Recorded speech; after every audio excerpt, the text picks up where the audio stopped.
مرتد کی سزا اسلامی قانون میں سید ابو الاعلیٰ مودودی رحمہ اللہ۔ عرض ناشر، دین سے واقفیت کی بنا پر اس وقت مسلمانوں میں جس بڑے پیمانے پر فتنہ ارتداد پھیل گیا ہے، اس کے پیش نظر اس مسئلے پر اسلام کے صحیح احکامات پیش کرنے کی اس وقت جتنی ضرورت ہے اتنی اس سے قبل کبھی نہ تھی۔ عالم اسلام کے مایہ ناز اور جید عالم مولانا سید ابو الاعلیٰ مودودی صاحب نے اس مسئلے پر قلم اٹھا کر اس کے تمام پہلوؤں کو پوری طرح واضح کر دیا ہے اور نہایت مدلل و مؤثر انداز میں عقلی اور نقلی دونوں پہلوؤں سے اسلامی تعلیمات کی حقانیت کو ثابت کیا ہے اور ان اعتراضات کا مسقط جواب دیا ہے جو مخالفین اسلام کی طرف سے اس بارے میں کیے جاتے ہیں۔ اب ضرورت اس بات کی ہے کہ ناواقف مسلمانوں کو اس فتنہ عظیم سے بچانے کے لیے اس بیش قیمت کتاب کو بڑے پیمانے پر پھیلایا جائے۔ اس سے پہلے اس کتاب کے 3 ایڈیشن شائع ہو چکے ہیں، اس کے باوجود ایک عرصہ سے یہ کتاب بازار میں موجود نہ تھی۔ اب ہم اس کتاب کا 4تھا ایڈیشن آفسٹ کی کتابت و طباعت پر نئی آب و تاب کے ساتھ شائع کر رہے ہیں۔ ہمیں امید واثق ہے کہ ہمارے کرم فرما اس نئے ایڈیشن کو پسند فرمائیں گے اور اس کی توسیع ارشاد میں اس تعاون کا اظہار فرمائیں گے جو ہماری دوسری مطبوعات کے لیے کیا گیا ہے۔ 22 محرم الحرام 1383 ہجری بمطابق 15 جون 1963۔ اخلاق حسین، جنرل مینیجر، اسلامی پبلیشر، لاہور۔ تقریب: یہ مختصر مضمون ایک سوال کے جواب میں لکھا گیا تھا اور رسالہ ترجمان القرآن کے اکتوبر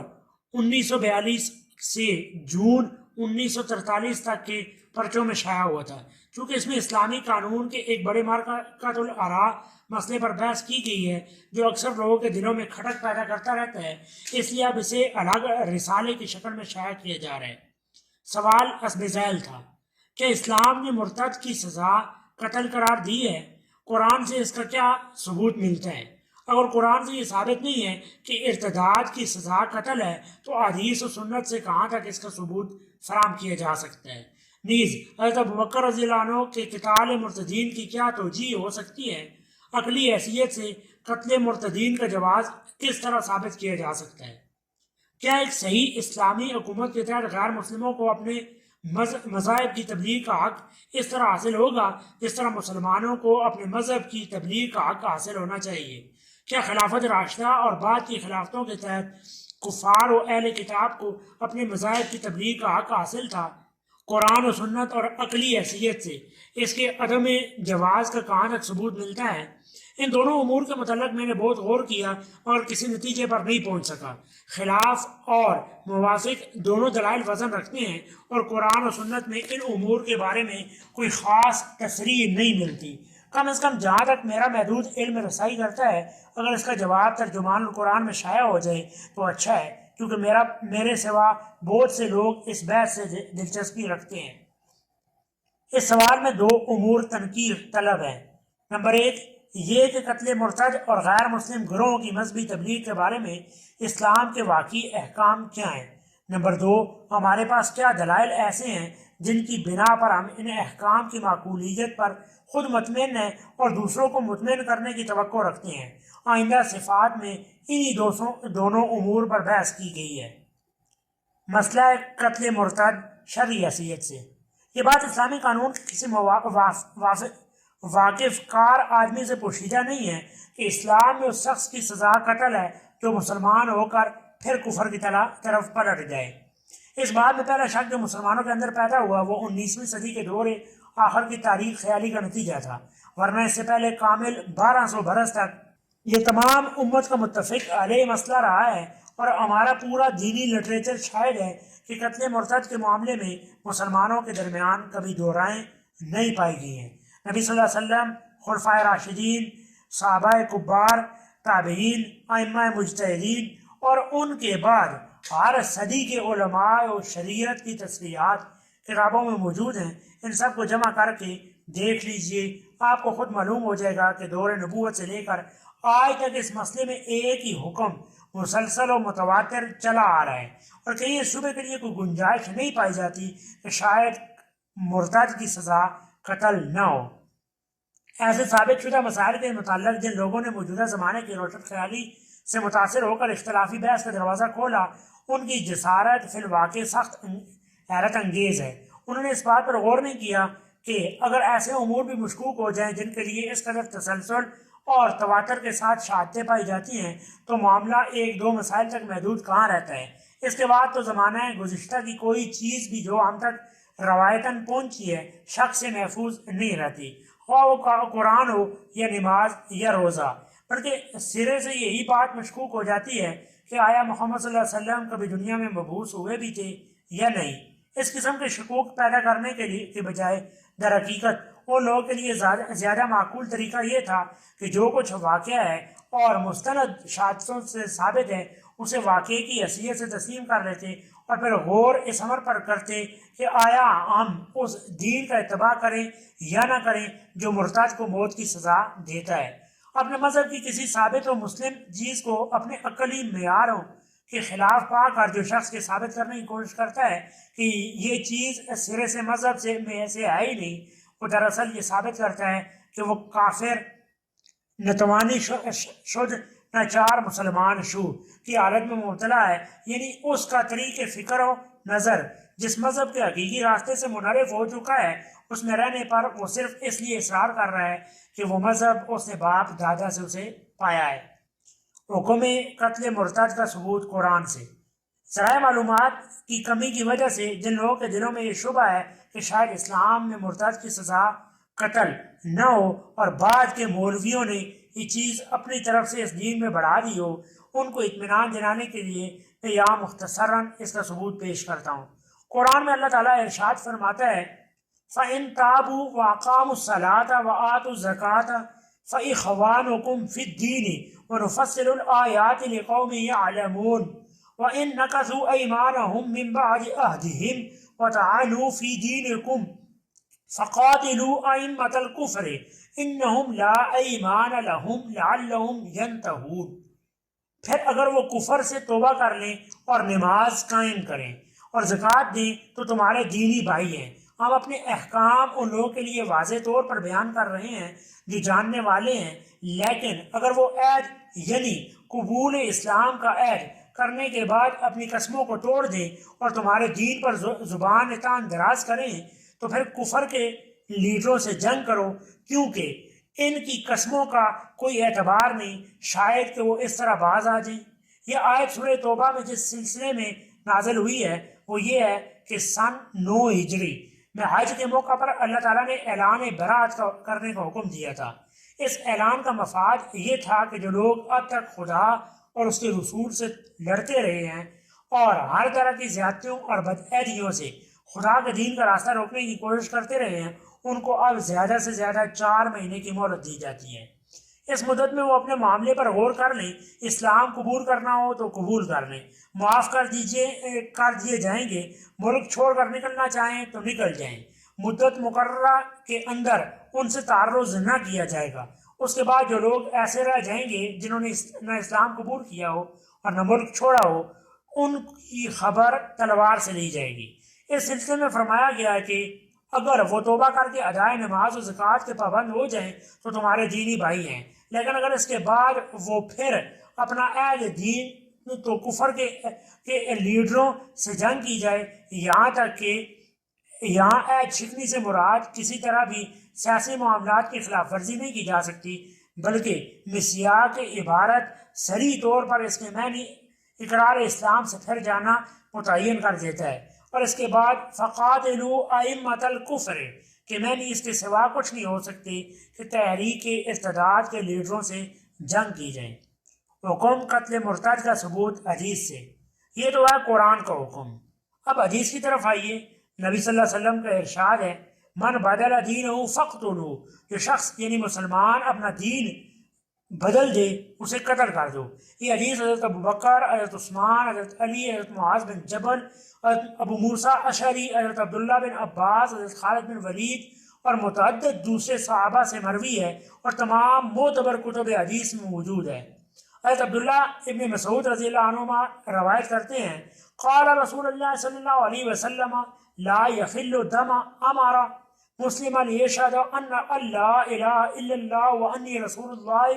إلا بأحد ثلاثة النفس بالنفس والسيب الزاني والمفارق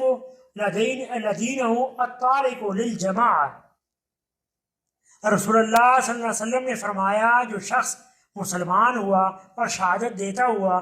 اس بات کی کہ اللہ کے سوا کوئی الہ نہیں اور اس بات کی کہ میں اللہ کا رسول ہوں اور اس کا خون 3 جرائم کے سوا کسی صورت میں حلال نہیں ہے۔ ایک یہ کہ اس نے کسی کی جان لی ہو اور قصاص کا مستحق ہو گیا ہو، دوسرا وہ یہ کہ وہ شادی شدہ ہو اور زنا کرے، تیسرا یہ کہ اپنے دین کو چھوڑ کر دے اور جماعت سے الگ ہو جائے۔ نمبر 3، حضرت عائشہ رضی اللہ عنہ سے روایت ہے کہ ان رسول اللہ صلی اللہ علیہ وسلم قال لا يحل دم امر مسلما لا رجل زنی بعد احسانه او کفر بعد اسلامه او النفس بالنفس۔ رسول اللہ صلی اللہ علیہ وسلم کا ارشاد ہے کسی مسلمان کا خون حلال نہیں الا یہ کہ اس نے شادی شدہ ہونے کے باوجود زنا کی ہو یا مسلمان ہونے کے بعد کفر اختیار کیا ہو یا کسی کی جان لی ہو۔ حضرت عثمان رضی اللہ عنہ کی روایت ہے سمعت رسول اللہ صلی اللہ علیہ وسلم یقول لا يحل دم امر مسلما الا باحد ثلاث رجل کفر بعد اسلامه او زانی بعد احسانه او قتل نفس بغیر نفس۔ میں نے رسول اللہ صلی اللہ علیہ وسلم کو یہ فرماتے سنا ہے کہ کسی مسلمان کا خون حلال نہیں ہے بجز 3 صورتوں کے۔ ایک یہ کہ کوئی شخص اسلام لانے کے بعد کافر ہو گیا ہو، دوسرا یہ کہ شادی شدہ ہونے کے بعد اس نے زنا کی ہو، تیسرا یہ کہ اس نے قتل کا مرتکب ہوا ہو بغیر اس کے کہ اسے جان کے بدلے جان لینے کا حق حاصل ہوا ہو۔ حضرت عثمان رضی اللہ عنہ سے دوسری روایت ہے سمیعت رسول اللہ صلی اللہ علیہ وسلم یقول لا يحل دم امر مسلما الا باحد ثلاث رجل زنا بعد احسانه فعليه الرجم او قتل عمدا فعليه القوة او ارتداد بعد اسلامه فعليه القتل۔ میں نے رسول اللہ صلی اللہ علیہ وسلم سے سنا ہے آپ فرماتے تھے کہ کسی مسلمان کا خون حلال نہیں مگر 3 جرائم کی پاداش میں۔ ایک یہ کہ کسی نے شادی شدہ ہونے کے بعد زنا کی ہو اس کی سزا سنگساری ہے، دوسرا یہ کہ کسی نے عمدن قتل کا ارتکاب کیا ہو اس پر قصاص ہے، تیسرا یہ کہ کوئی اسلام لانے کے بعد مرتد ہو گیا ہو اس کی سزا قتل ہے۔ تاریخ کی تمام معتبر کتابوں سے ثابت ہے کہ یہ حدیث حضرت عثمان رضی اللہ عنہ نے اپنے مکان کی چھت پر کھڑے ہو کر ہزاروں آدمیوں کے سامنے اس وقت بیان کی تھی جبکہ باغی آپ کے مکان کا محاصرہ کیے ہوئے تھے اور آپ کے قتل کے در پہ تھے۔ باغیوں کے مقابلے میں آپ کے استدلال کی بنا یہ تھی کہ اس حدیث کی روح سے 3 جرائم کے سوا کسی چوتھے جرم میں ایک مسلمان کو قتل کرنا جائز نہیں ہے اور میں نے ان میں سے کوئی جرم نہیں کیا ہے، لہٰذا مجھے قتل کر کے تم لوگ خود مجرم قرار پاؤ گے۔ ظاہر ہے اس طرح یہ حدیث حضرت عثمان کے حق میں باغیوں پر صریح حجت بن رہی تھی۔ اگر یہ امر ذرہ برابر بھی مشتبہ ہوتا کہ آیا یہ حدیث صحیح ہے یا نہیں تو سینکڑوں آوازیں بلند ہو جاتی کہ آپ کا بیان غلط ہے کہ مشکوک ہے، لیکن باغیوں کے پورے مجمع میں سے کوئی ایک شخص بھی اس حدیث کی صحت پر اعتراض نہ کر سکا۔ حضرت ابو موسیٰ اشعری سے روایت ہے کہ النبی صلی اللہ علیہ وسلم بعثه الى اليمن ثم ارسل معاذ بن جبل بعد ذلك فلما قدم قال ايها الناس اني رسول الله اليكم فالقى له ابو موسى وسادة ليجلس علي فأتى الرجل كان يهوديا فأسلم ثم كفر فقال معاذ لا أجلس حتى يقتل قضاء ورسوله 3 مرات فلما قتل قعد۔ نبی صلی اللہ علیہ وسلم نے ان کو یعنی حضرت ابو موسیٰ کو یمن کا حاکم مقرر کر کے بھیجا، پھر اس کے بعد معاذ بن جبل کو ان کے معاون کی حیثیت سے روانہ کیا۔ جب معاذ وہاں پہنچے تو انہوں نے اعلان کیا کہ لوگو میں تمہاری طرف اللہ کے رسول کا فرستادہ ہوں۔ ابو موسیٰ نے ان کے لیے تکیہ رکھا تاکہ اس سے ٹیک لگا کر بیٹھیں۔ اتنے میں ایک شخص پیش ہوا جو پہلے یہودی تھا پھر مسلمان ہوا پھر یہودی ہو گیا۔ معاذ نے کہا میں ہرگز نہ بیٹھوں گا جب تک کہ یہ شخص قتل نہ کر دیا جائے، اللہ اور اس کے رسول کا یہی فیصلہ ہے۔ معاذ نے یہ بات 3 دفعہ کہی، آخر کار جب وہ قتل کر دیا گیا تو معاذ بیٹھ گئی۔ خیال رہے کہ یہ واقعہ نبی صلی اللہ علیہ وسلم کی حیات طیبہ میں پیش آیا، اس وقت حضرت ابو موسیٰ حضرت صلی اللہ علیہ وسلم کے گورنر کی حیثیت میں اور حضرت معاذ وائس گورنر کی حیثیت میں تھے۔ اگر ان کا یہ فعل واقعی اللہ اور اس کے رسول کے فیصلے پر مبنی نہ ہوتا تو یقیناً نبی صلی اللہ علیہ وسلم اس پر باز پرس فرماتے۔ حضرت عبداللہ ابن عباس رضی اللہ عنہ سے روایت ہے، کان عبداللہ بن ابی سرحہ یکتب لرسول صلی اللہ علیہ وسلم فعزلہ الشیاطین فالحق بالکفار فعم به ورسول اللہ صلی اللہ علیہ وسلم ان یقتل یوم الفتح فاستجار له عثمان بن عفان فجارہ رسول۔ عبداللہ ابن ابی سرح کسی زمانے میں رسول اللہ صلی اللہ علیہ وسلم کا کاتب سیکٹری تھا، پھر شیطان نے اس کو پھسلا دیا اور کفار سے جا ملا۔ جب فتح مکہ ہوا تو رسول اللہ صلی اللہ علیہ وسلم نے حکم دیا کہ اسے قتل کر دیا جائے، مگر بعد میں حضرت عثمان نے اس کے لیے پناہ مانگی اور رسول اللہ صلی اللہ علیہ وسلم نے اس کو پناہ دے دی۔ اس آخری واقعے کی تشریح سعد بن ابی وقاص کی روایت سے ہم کو یہ ملتی ہے، لما كان يوم فتح مكة اخطب عبد الله ابن سعد بن ابي سرحة عند عثمان بن عفان فجاء به حتى اوقف على النبي صلى الله عليه وسلم فقال يا رسول الله يا اي عبد الله فرنا اصنع فنظر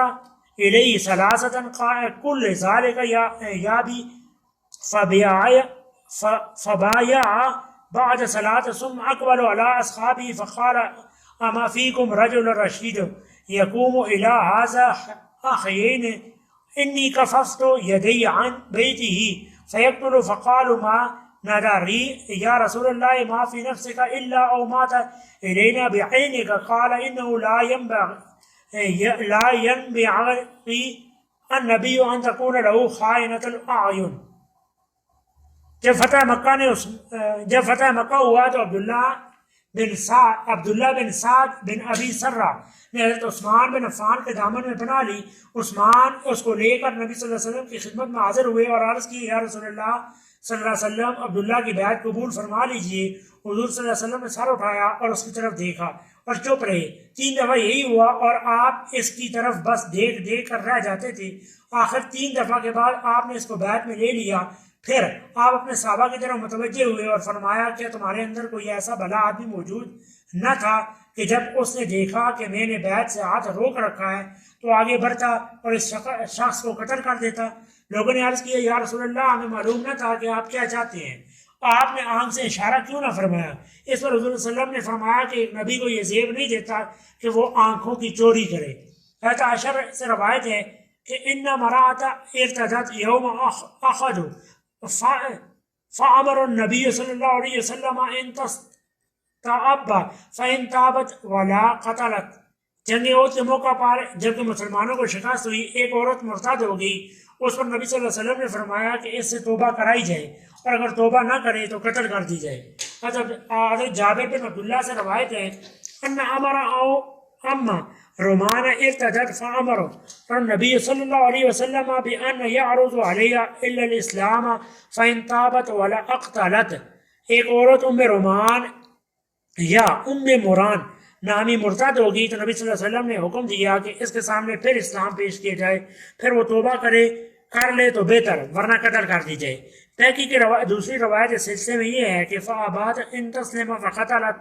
اس نے اسلام قبول کرنے سے انکار کیا، اس بنا پر قتل کر دی گئی۔ خلافت راشدہ کے نظائر۔ اس کے بعد دور خلافت راشدہ کے نظائر ملاحظہ ہوں۔ نمبر 1، حضرت ابوبکر کے زمانے میں ایک عورت جس کا نام ام فرفہ تھا، اسلام لانے کے بعد کافر ہو گئی۔ حضرت ابوبکر نے اس سے توبہ کا مطالبہ کیا مگر اس نے توبہ نہ کی، حضرت ابوبکر نے اسے قتل کرا دیا۔ بہکی۔ نمبر 2، عمر بن عاص حاکم مصر نے حضرت عمر کو لکھا کہ ایک شخص اسلام لایا تھا، پھر کافر ہو گیا، پھر اسلام لایا، پھر کافر ہو گیا، یہ فعل وہ کئی مرتبہ کر چکا ہے، اب اس کا اسلام قبول کیا جائے یا نہیں؟ حضرت عمر نے جواب دیا کہ جب تک اللہ اس سے اسلام قبول کرتا ہے تم بھی کیے جاؤ، اس کے سامنے اسلام پیش کرو، مان لے تو چھوڑ دو ورنہ گردن مارو۔ کنز الاعمال۔ نمبر 3، سعد بن ابی وقاص اور ابو موسیٰ اشعری نے تستر کی فتح کے بعد حضرت عمر رضی اللہ عنہ کے پاس ایک قاصد بھیجا۔ قاصد نے حضرت عمر رضی اللہ عنہ کے سامنے حالات کی رپورٹ پیش کی۔ آخر میں حضرت عمر رضی اللہ عنہ نے پوچھا کوئی اور غیر معمولی بات؟ اس نے عرض کیا یہ ہاں اے امیر المومنین، آپ نے ایک عرب کو پکڑا جو اسلام لانے کے بعد کافر ہو گیا تھا۔ حضرت عمر رضی اللہ عنہ نے پوچھا پھر تم نے اس کے ساتھ کیا کیا؟ اس نے کہا ہم نے اسے قتل کر دیا۔ اس پر حضرت عمر نے کہا تم نے ایسا کیوں نہ کیا کہ اسے ایک کمرے میں بند کر کے دروازے کا تیغہ لگا دیتے، پھر 3 دن تک روزانہ ایک روٹی اس کے پاس پھینکتے رہتے، شاید کہ وہ اس دوران میں توبہ کر لیتا۔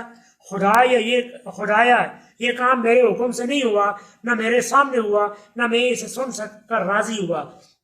لیکن حضرت عمر رضی اللہ عنہ نے اس پر حضرت سعد رضی اللہ عنہ اور حضرت ابو موسیٰ اشعری رضی اللہ عنہ سے کوئی باز پرس نہیں کی اور نہ کوئی سزا تجویز کی۔ تحاوی کتاب السیر۔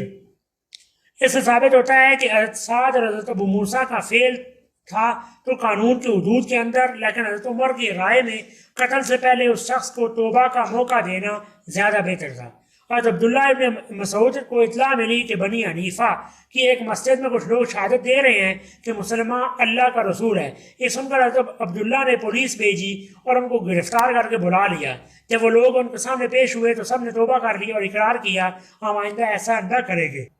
حضرت عبداللہ نے ارادوں اوروں کو تو چھوڑ دیا، مگر ان میں سے ایک شخص عبداللہ بن ابی نواحہ کو موت کی سزا دی۔ لوگوں نے کہا یہ کیا معاملہ ہے کہ آپ نے ایک ہی مقدمہ میں 2 مختلف فیصلے کیے؟ حضرت عبداللہ نے جواب دیا کہ یہ ابن النواحہ وہ شخص ہے جو مسلمہ کی طرف سے نبی صلی اللہ علیہ وسلم کے پاس سفیر بن کر آیا تھا، میں اس وقت حاضر تھا۔ ایک دوسرا شخص حجر بن وصال بھی اس کے ساتھ سفارت میں شریک تھا۔ حضرت نے ان دونوں سے پوچھا کیا تم شہادت دیتے ہو کہ میں اللہ کا رسول ہوں؟ ان دونوں نے جواب دیا کہ کیا آپ گواہی دیتے ہیں کہ مسلمہ اللہ کا رسول ہے؟ اس پر حضور صلی اللہ علیہ وسلم نے فرمایا اگر سفارتی وفد کو قتل کرنا جائز ہوتا تو میں تم دونوں کو قتل کر دیتا۔ یہ واقعہ بیان کر کے حضرت عبداللہ نے کہا کہ میں نے اسی وجہ سے ابن النواحہ کو سزائے موت دی ہے۔ تاوی حوالہ مذکور۔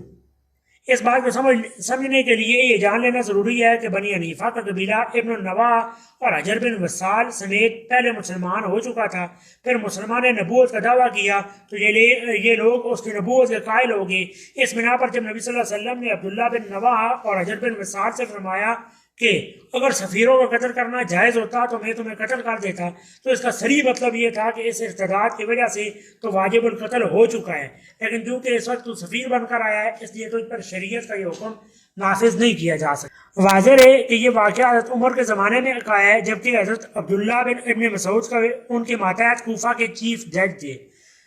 کوفہ میں چند آدمی پکڑے گئے جو مسلمہ کی دعوت پھیلا رہے تھے۔ حضرت عثمان کو اس باب میں لکھا گیا، آپ نے جواب میں لکھا ان کے سامنے دین حق اور شہادت لا الہ الا اللہ محمد رسول اللہ پیش کی جائے، جو اسے قبول کرے اور مسلمہ سے برات کا اظہار کرے اسے چھوڑ دیا جائے، اور جو دین مسلمہ پر قائم رہے اسے قتل کر دیا جائے۔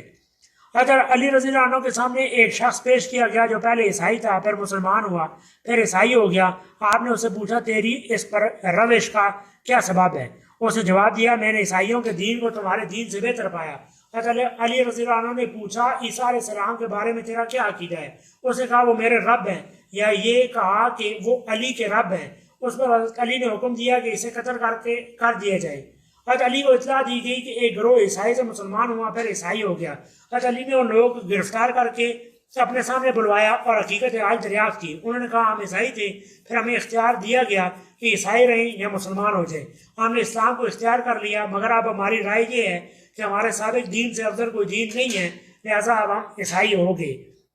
اس پر حضرت علی کے حکم سے یہ لوگ قتل کر دیے گئے اور ان کے بال بچے غلام بنا لیے گئے۔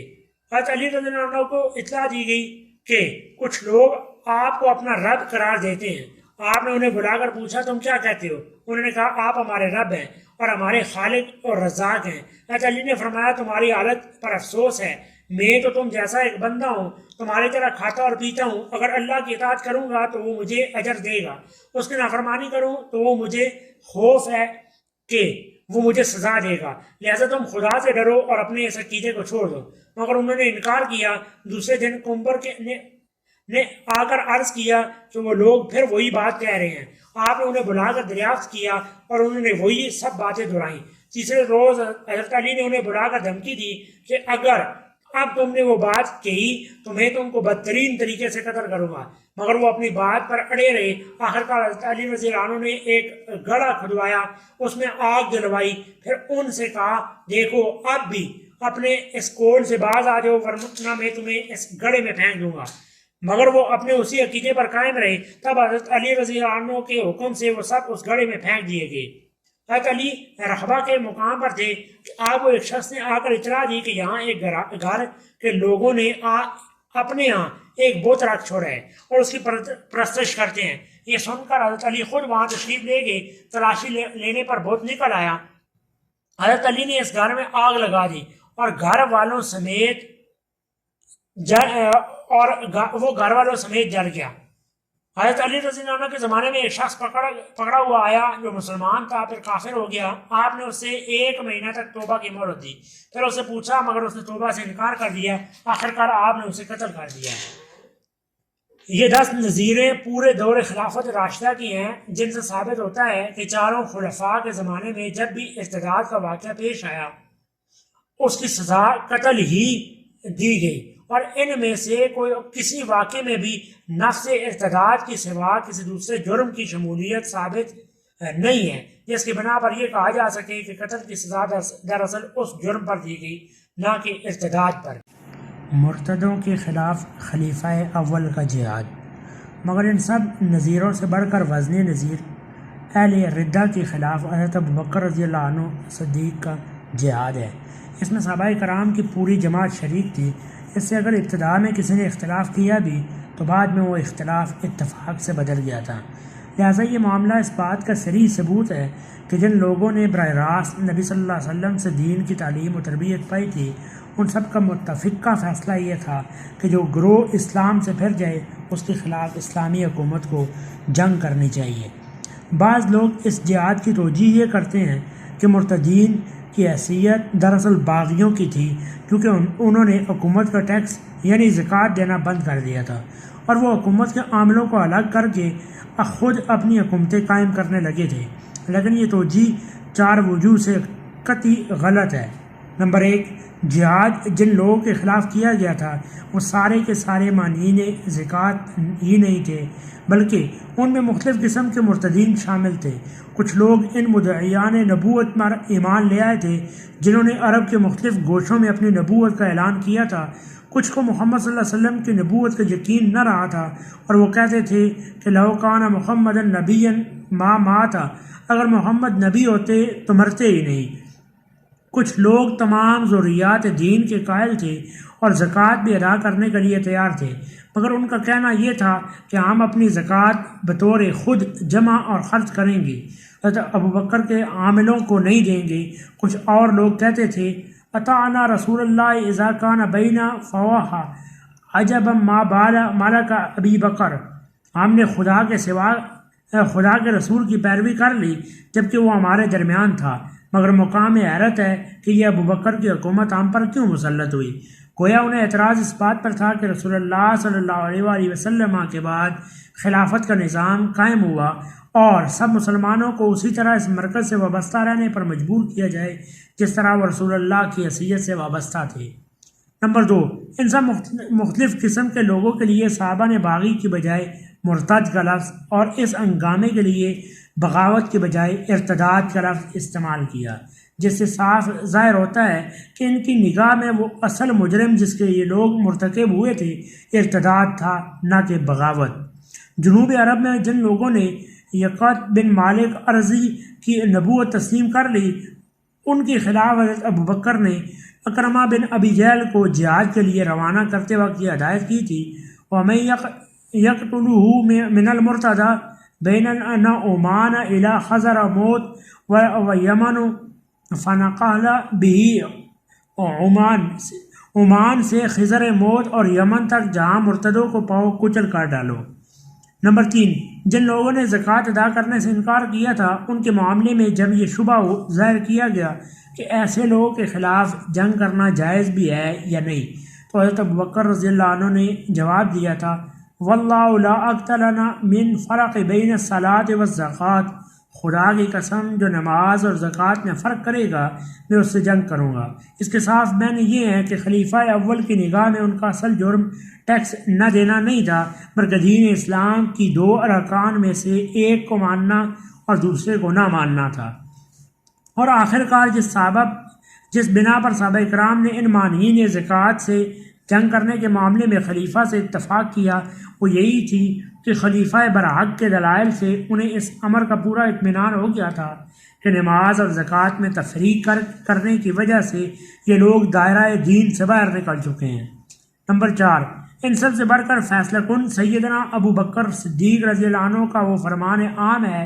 جو آپ نے عرب کے مختلف گوشوں میں مرتدین کے خلاف جہاد کے لیے 11 فوجیں روانہ کرتے وقت ہر فوج کے کمانڈر کو لکھ دیا تھا۔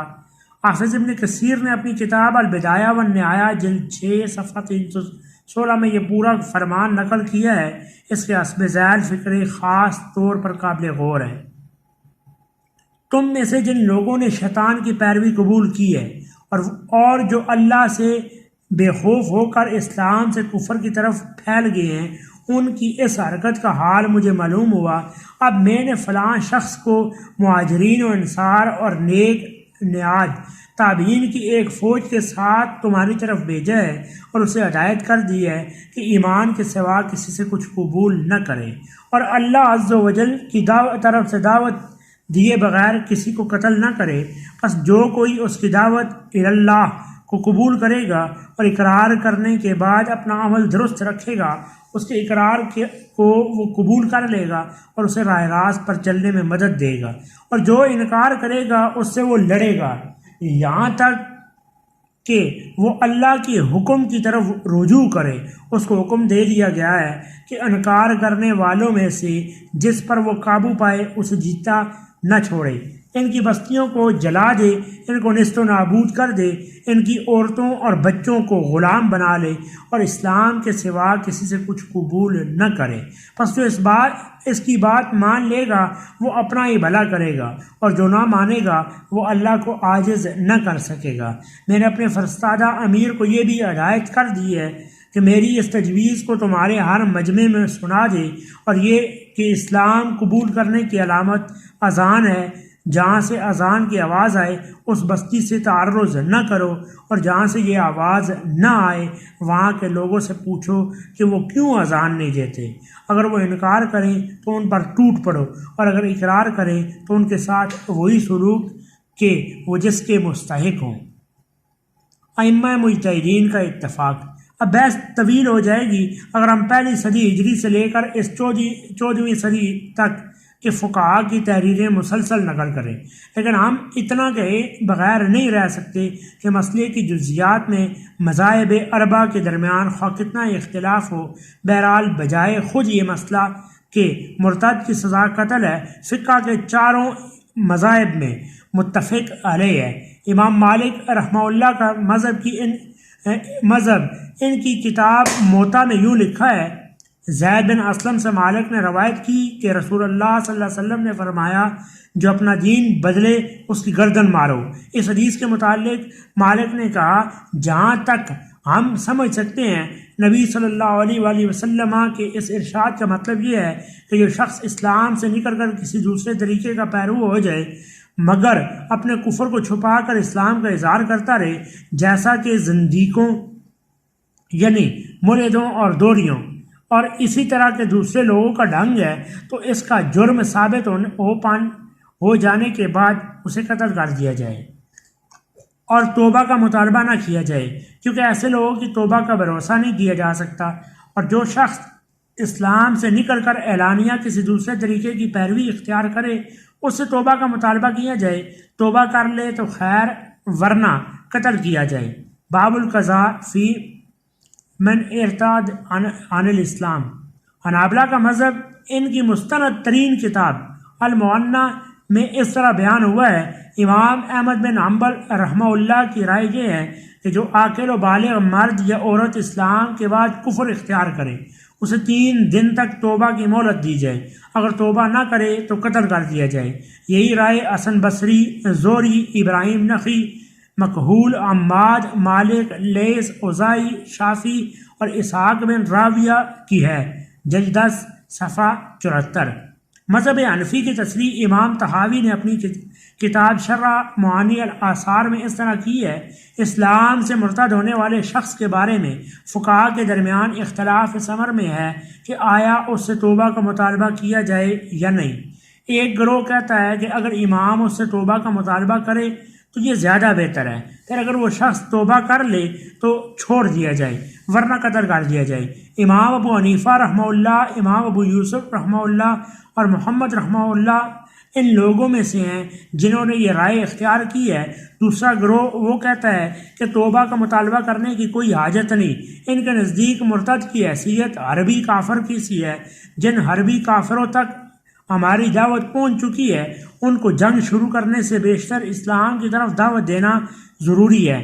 غیر ضروری ہے۔ البتہ جنہیں دعوت نہ پہنچی ہو ان پر حملہ آور ہونے سے پہلے حجت تمام کرنی چاہیے۔ اس طرح جو شخص اسلام سے ناواقفیت کی بنا پر مرتد ہوا ہو اس کو تو پہلے سمجھا کر اسلام کی طرف واپس لانے کی کوشش کر لینی چاہیے،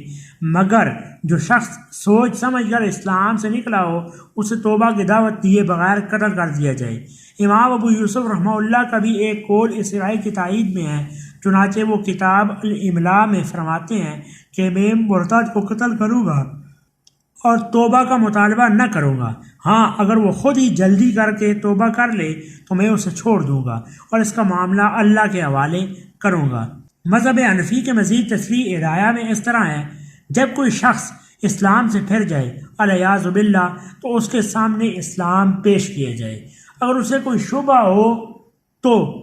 اسے صاف کرنے کی کوشش کی جائے، کیونکہ بہت ممکن ہے وہ کسی شبہ میں مبتلا ہو اور ہم اس کا شبہ دور کر دیں تو اس کا شریک ایک بدتر صورت یعنی قتل کے بجائے ایک بہتر صورت یعنی دوبارہ قبول اسلام سے دفع ہو جائے، مگر مشائخ فقہا کے قول کے مطابق اس کے سامنے اسلام پیش کرنا واجب نہیں ہے، کیونکہ اسلام کی دعوت تو اس کو پہنچ چکی۔ باب احکام المرتدین۔ افسوس ہے کہ فقہ شافی کی کوئی معتبر کتاب اس وقت میرے پاس نہیں ہے، مگر ہدایہ میں ان کا جو مذہب نقل کیا گیا ہے وہ یہ ہے: شافی سے منقول ہے کہ امام کو لازم ہے کہ مرتد کو 3 دن کی مہلت دے اور اس کے لیے جائز نہیں ہے کہ اس سے پہلے اسے قتل کر دے، کیونکہ ایک مسلمان کا ارتداد بظاہر کسی شبہ کی کا نتیجہ ہو سکتا ہے، لہذا ایک مدت ضرور ہونی چاہیے جس میں اس کے لیے غور و تأمل کا موقع ہو، اور ہم اس سے غرض کے لیے 3 دن کافی سمجھتے ہیں۔ غالباً ان شہادتوں کے بعد کسی شخص کے لیے اس امر میں شبہ کرنے کی کوئی گنجائش باقی نہیں رہتی کہ اسلام میں مرتد کی سزا قتل ہے، اور یہ سزا نفس ارتداد کی ہے اور نہ کہ کسی اور جرم کی جو ارتداد کے ساتھ شامل ہو گیا ہو۔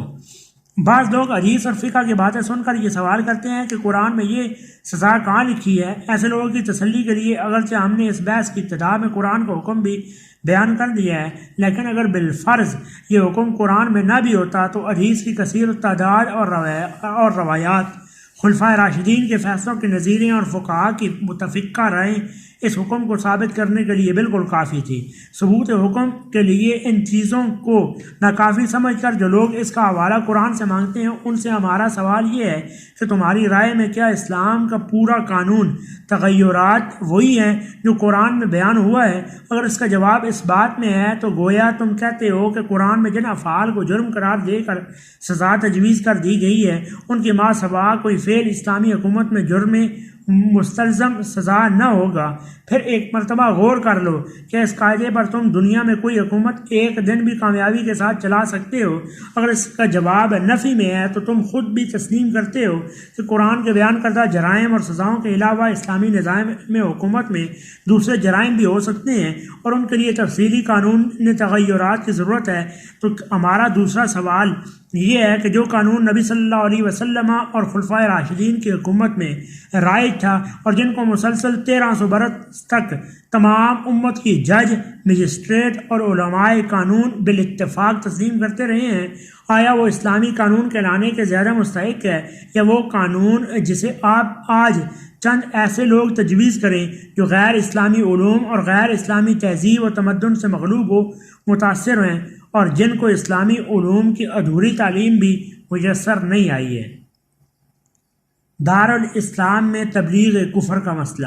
یہاں تک ہماری بحث پہلے سوال سے متعلق تھی، یعنی یہ کہ اسلام میں مرتد کی سزا قتل ہے یا نہیں۔ اب ہم دوسرے سوال کو لیتے ہیں جن سائل نے ان الفاظ میں پیش کیا ہے: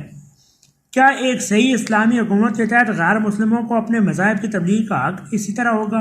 جس طرح مسلمانوں کو اپنے مذہب کی تبلیغ کا حق حاصل ہونا چاہیے؟ کیا خلافت راشدہ اور بعد کی خلافتوں کے تحت کفار و اہل کتاب کو اپنے مذاہب کی تبلیغ کا حق حاصل تھا؟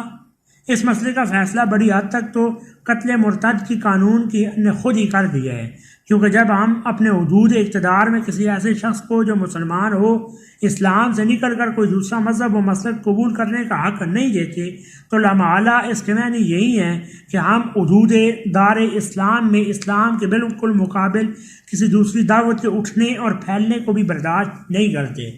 دوسرے مذاہب و مسالک کو تبلیغ کا حق دینا اور مسلمان کے لیے تبدیل مذہب کو جرم ٹھہرانا دونوں ایک دوسرے کی ضد ہیں، اور مؤخر و ذکر قانون مقدم اور ذکر چیز کو خود بخود قلعدم کر دیتا ہے۔ لہذا قتل مرتد کا قانون فی نفس سے یہ نتیجہ نکالنے کے لیے کافی ہے کہ اسلام اپنے حدود اقتدار میں تبلیغ کفر کا روادار نہیں ہے، لیکن ایک شخص کہہ سکتا ہے کہ یہ قانون صرف مسلمانوں کو تبلیغ کفر کے اثرات سے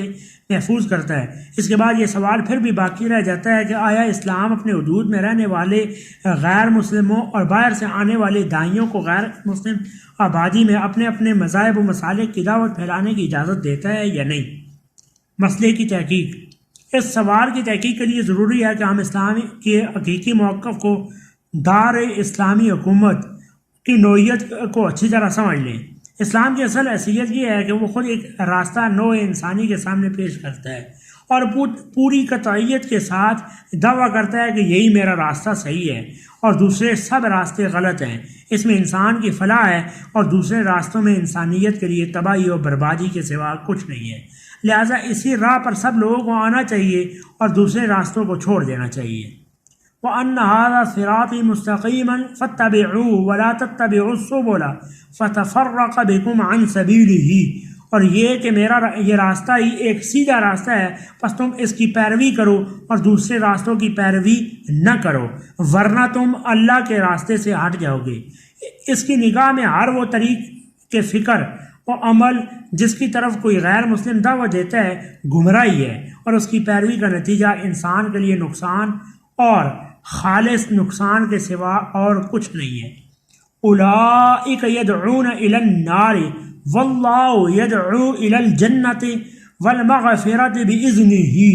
وہ آگ کی طرف بلاتے ہیں اور اللہ اپنے حکم سے جنت اور بخشش کی طرف بلاتا ہے۔ اس دعوے اور اس دعوت میں اسلام اپنے اندر کوئی باطنی تذبذب نہیں رکھتا، وہ اس شک میں مبتلا نہیں ہے کہ شاید کوئی دوسرا راستہ بھی حق اور موجب فلاح انسانیت ہو۔ اس کو اپنے برحق اور دوسری تمام راہوں کے باطل ہونے کا پورا یقین ہے۔ وہ وثوق اور اخلاص اور سنجیدگی کے ساتھ یہی سمجھتا ہے، اور سب راستے انسان کو جہنم کی طرف لے جانے والے ہیں اور صرف اس کا اپنا ہی راستہ انسان کے لیے ایک راہ نجات ہے۔ اب ظاہر ہے کہ جب اسلام کا اصل موقف یہ ہے تو اس کے لیے اس بات کو پسند کرنا تو درکنار گوارا کرنا بھی سخت مشکل ہے کہ بنی آدم کے اندر وہ دعوتیں پھیلے جو ان کو ابدی تباہی کی طرف لے جانے والی ہیں۔ وہ داعیان باطل کو اس امر کا کھلا لائسنس نہیں دے سکتا کہ وہ جس آگ کے گڑھے کی طرف خود جا رہے ہیں اس کی طرف دوسروں کو بھی کھینچے، یا وہ اسے زیادہ جس چیز کو بادل ناخواستہ گوارا کرتا ہے وہ بس یہ ہے کہ جو شخص خود کفر پر قائم رہنا چاہتا ہو اسے اختیار ہے کہ اپنی فلاح کے راستے کو چھوڑ کر اپنی بربادی کے راستے پر چلتا رہے، اور یہ بھی وہ صرف اس لیے گوارا کرتا ہے کہ زبردستی کسی کے اندر ایمان اتار دینا قانون فطرت کے تحت ممکن نہیں ہے۔ ورنہ انسانیت کی خیرخواہی کا اقتضا یہ تھا کہ اگر کفر کے زہر سے لوگوں کو بجز بخیر بچانا ممکن ہوتا تو ہر اس شخص کا ہاتھ پکڑ لیا جاتا جو اس زہر کا پیالہ پی رہا ہو۔ اس جبری حفاظت اور نجات دہندگی سے اسلام کا اجتناب اس بنا پر نہیں ہے کہ وہ تباہی کے گڑھے کی طرف جانے کو لوگوں کا حق سمجھتا ہے اور انہیں روکنے اور بچانے کو باطل خیال کرتا ہے، بلکہ اس کار خیر سے اس کے اجتناب کی وجہ صرف یہ ہے کہ خدا نے جس قانون پر کائنات کا موجودہ نظام بنایا ہے اس کی روح سے کوئی شخص کفر کے تباہ کن نتائج سے نہیں بچایا جا سکتا جب تک کہ وہ خود کافرانہ طرز فکر و عمل کی غلطی کا قائل و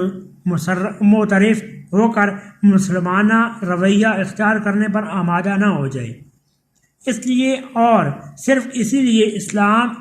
اللہ کے بندوں کو یہ اختیار دیتا ہے کہ اگر وہ تباہی و بربادی ہی کے راستے پر چلنا چاہتے ہوں تو چلیں، لیکن اس سے یہ امید کرنا عبث ہے کہ وہ اس اختیار کے ساتھ ان خودکشی کرنے والوں کو یہ اختیار بھی دے گا کہ جس تباہی کی طرف وہ خود جا رہے ہیں اس کی طرف دوسرے بندگان خدا کو بھی چلنے کی ترغیب دے۔ جہاں اس کا بس نہیں چلتا وہاں تو وہ مجبور ہے، لیکن جہاں اس کی اپنی حکومت قائم ہو اور اللہ کے بندوں کے فلاح و بہبود کا ذمہ اس نے لیا ہو، وہاں اگر چوری اور ڈاکے اور کبا گیری اور افیون نوشی اور زہر خوری کا تبلیغ کا لائسنس لینا اس کے لیے ممکن نہیں ہے، تو اس سے بدرجہ زیادہ مہلک چیز کفر اور شرک اور دوریت اور خدا سے بغاوت کی تبلیغ کا لائسنس دینا اس کے لیے کس طرح ممکن ہو سکتا ہے؟ اسلامی حکومت کا بنیادی مقصد۔ اسلام جس غرض کے لیے اپنی حکومت قائم کرتا ہے وہ محض انتظام ملکی نہیں ہے، بلکہ اس کا ایک واضح اور متعین مقصد ہے جسے وہ ان الفاظ میں بیان کرتے ہیں: هو الذی ارسل رسولہ بالہدی ودین الحق لیظہرہ علی الدین کلہ ولو کره المشرکون۔ اور وہ اللہ ہے جس نے اپنے رسول کو ہدایت اور دین حق دے کر بھیجا تاکہ اسے پوری جن سے دین پر غالب کر دے، خواہ شرک کرنے والوں کو یہ کتنا ہی ناگوار ہو۔ وَقَاتِلُوهُمْ حَتَّى لَا تَكُونَ فِتْنَةٌ وَيَكُونَ الدِّينُ كُلُّهُ لِلَّهِ، اور تم ان سے جنگ کرو یہاں تک کہ فتنہ باقی نہ رہے اور دین پورے کا پورا اللہ کے لیے ہو جائے۔ وَكَذَلِكَ جَعَلْنَاكُمْ أُمَّةً وَسَطًا لِتَكُونُوا شُهَدَاءَ عَلَى النَّاسِ وَيَكُونَ الرَّسُولُ عَلَيْكُمْ شَهِيدًا، اور اس طرح ہم نے تم کو ایک امت وسط بہترین گروہ بنا دیا ہے تاکہ تم دنیا کے لوگ پر گواہ ہو اور رسول صلی اللہ علیہ وسلم تم پر گواہ ہوں۔ ان آیات کی روح سے پیغمبر کے اصل مشن کا مدعا یہ ہے کہ جس ہدایت اور دین حق کو وہ خدا کی طرف سے لایا ہے اسے ہر اس نظام زندگی کے مقابلے میں غالب کر دے جو دین کی نوعیت رکھتا ہو۔ اس سے لامحالہ یہ بات لازم آتی ہے کہ جہاں پیغمبر کو اپنے اس مشن میں کامیابی حاصل ہو جائے وہاں وہ کسی ایسی دعوت نہ اٹھنے دے جو خدا کی ہدایت اور اس کے دین کے مقابلے میں کسی دوسرے دین یا نظام زندگی کے غلبے کی کوشش کرنا چاہتی ہو۔ پیغمبر کے بعد جس طرح اس کے جانشین اس دین کے وارث ہوتے ہیں وہ خدا کی طرف سے لایا تھا، اسی طرح وہ اس مشن کے بھی وارث ہوتے ہیں جس پر اللہ نے اسے معمور کیا تھا۔ ان کی تمام جدوجہد کا مقصود ہی یہ قرار پاتا ہے کہ دین پورے کا پورا اللہ کے لیے مخصوص ہو، لہٰذا جہاں معاملات زندگی ان کے قبضہ و اختیار میں آ جائیں اور جس ملک یا جس سرزمین کے انتظام کے متعلق انہیں پوری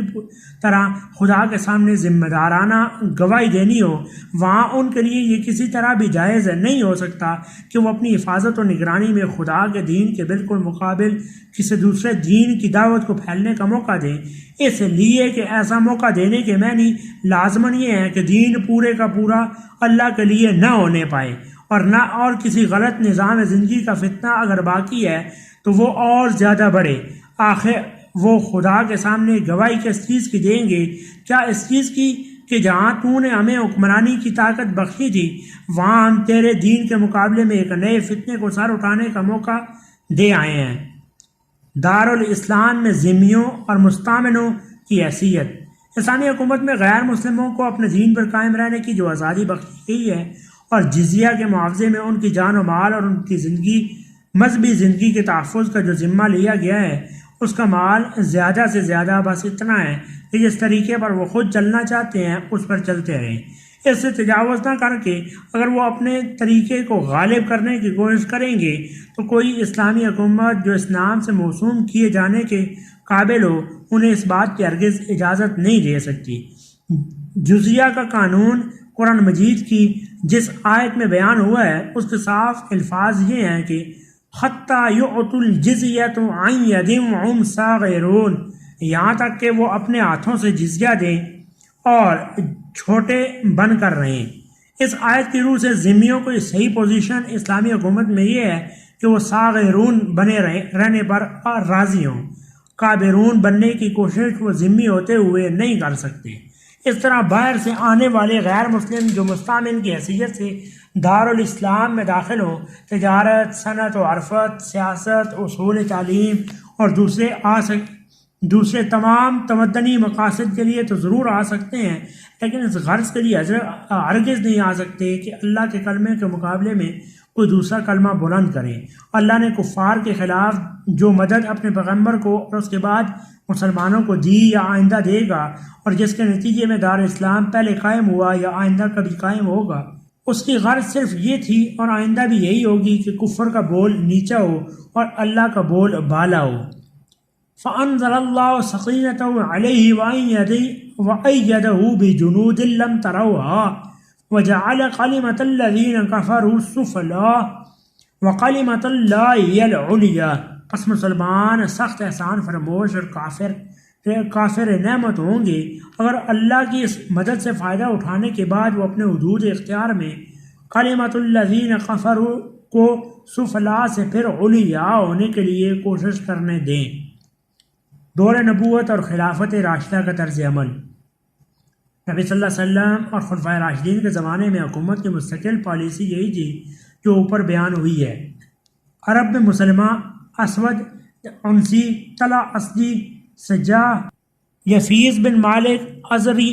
اور ان کے سوا جو بھی اسلام کے مقابلے پر کوئی دعوت دے کر اٹھا اسے بزور دبا دیا گیا۔ جن غیر مسلم قوموں نے جزیہ پر معاہدہ کر کے اسلامی حکومت میں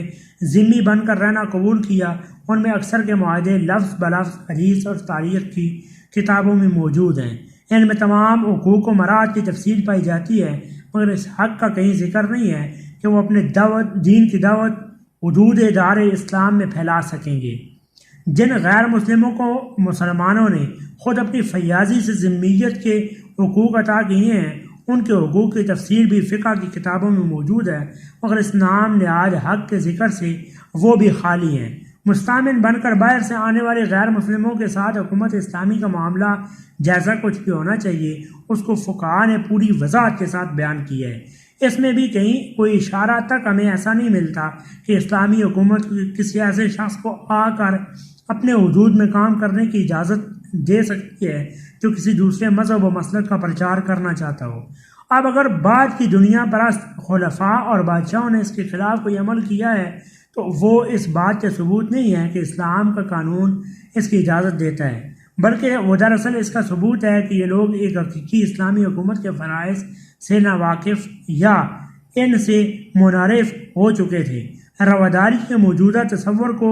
جن لوگوں نے معیار حق سمجھ رکھا ہے وہ بڑے فخر کے ساتھ بادشاہوں کے یہ کارنامے داد طلبی کے لیے غیر مسلموں کے سامنے پیش کر سکتے ہیں کہ فلاں مسلمان بادشاہ نے غیر مسلم معبدوں اور مدرسوں کے لیے اتنی جائیدادیں وقف کی، اور فلاں کے دور میں ہر مذہب و ملت کے لوگوں کو اپنے اپنے دین کے پرچار کی پوری آزادی حاصل تھی۔ مگر اسلامی نقطہ نظر سے یہ سب کارنامے ان بادشاہوں کے جرائم کی فہرست میں لکھے جانے کے قابل ہیں۔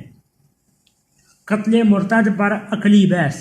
اب ہمیں سوال کے دوسرے پہلو سے بحث کرنی ہے، یعنی یہ کہ اگر اسلام میں واقعی قتل مرتد کی سزا قتل ہے اور وہ فی الواقع اپنے حدود میں کسی حریف دعوت کے اٹھنے اور پھیلنے کا روادار نہیں ہے، تو ہمارے پاس وہ کیا دلائل ہیں جن کی بنا پر ہم اس رویے کو صحیح اور معقول سمجھتے ہیں۔ اس سلسلے میں ہم پہلے قتل مرتد کے مسئلے پر گفتگو کریں گے، پھر تبلیغ کفر کی ممانعت کے سوال کو لیں گے۔ معترضین کے دلائل۔ قتل مرتد پر زیادہ سے زیادہ جو اعتراض ممکن ہے وہ یہ ہیں کہ اولاً یہ چیز آزادی ضمیر کے خلاف ہے، اور انسان کو یہ آزادی حاصل ہونی چاہیے کہ جس چیز پر اس کا قلب مطمئن ہو اسے قبول کرے، اور جس چیز پر اس کا اطمینان نہ ہو اسے قبول نہ کرے۔ یہ آزادی جس طرح ایک مسلک کو ابتداءً قبول کرنے یا نہ کرنے کے معاملے میں ہر آدمی کو ملنی چاہیے، اس طرح ایک مسلک کو قبول کرنے کے بعد اس پر قائم رہنے یا نہ رہنے کے معاملے میں بھی حاصل ہونی چاہیے۔ جو شخص کسی مسلک کی پیروی اختیار کرنے کے بعد اسے چھوڑنے پر آمادہ ہوتا ہے، وہ آخر اسی بنا پر تو آمادہ ہوتا ہے کہ پہلے اس مسلک کے برحق ہونے کا جو یقین اسے تھا وہ اب نہیں رہا۔ پھر یہ کس طرح جائز ہو سکتا ہے کہ عدم یقین کی بنا پر جب وہ اس مسلک کو چھوڑنے کا ارادہ کرے تو اس کے سامنے پھانسی کا تختہ مشق پیش کر دیا جائے؟ اس کے معنی تو یہ ہیں کہ تم جس شخص کے رائے دلائل سے نہیں بدل سکتے اس کو موت کا خوف دلا کر مجبور کرتے ہو کہ اپنی رائے بدلے، اور اگر وہ نہیں بدلتا تو اسے اس بات کی سزا دیتے ہو کہ اس نے اپنی رائے کیوں نہ بدلی۔ ثانیاً جو رائے اس طرح جبراً بدلی جائے یا جس رائے پر سزائے موت کے خوف سے لوگ قائم رہیں، وہ بہرحال ایماندارانہ رائے تو نہیں ہو سکتی۔ اس کی حیثیت محض ایک ایسے منافقانہ اظہار رائے کی ہوگی جسے جان بچانے کے لیے مقرر کے طور پر اختیار کیا گیا ہو۔ آخر اس مکاری و منافقت سے ایک مذہب کس طرح مطمئن ہو سکتا ہے؟ مذہب و مسلک خواہ کوئی سا بھی ہو، اس کی پیروی کوئی معنی نہیں رکھتی اگر آدمی سچے دل سے اس پر ایمان نہ رکھتا ہو، اور ایمان ظاہر ہے کہ زبردستی کسی کے اندر پیدا نہیں کیا جا سکتا، نہ زبردستی باقی رکھا جا سکتا ہے۔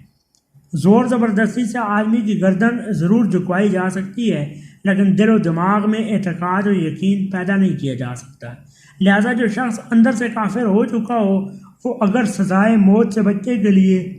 منافقانہ طریقے سے بظاہر مسلمان بنا رہے تو اس کا فائدہ کیا ہے؟ نہ وہ اسلام کا صحیح پیرو ہوگا، نہ خدا کے ہاں یہ ظاہری اسلام اس کی نجات کا ذریعہ ہو سکتا ہے،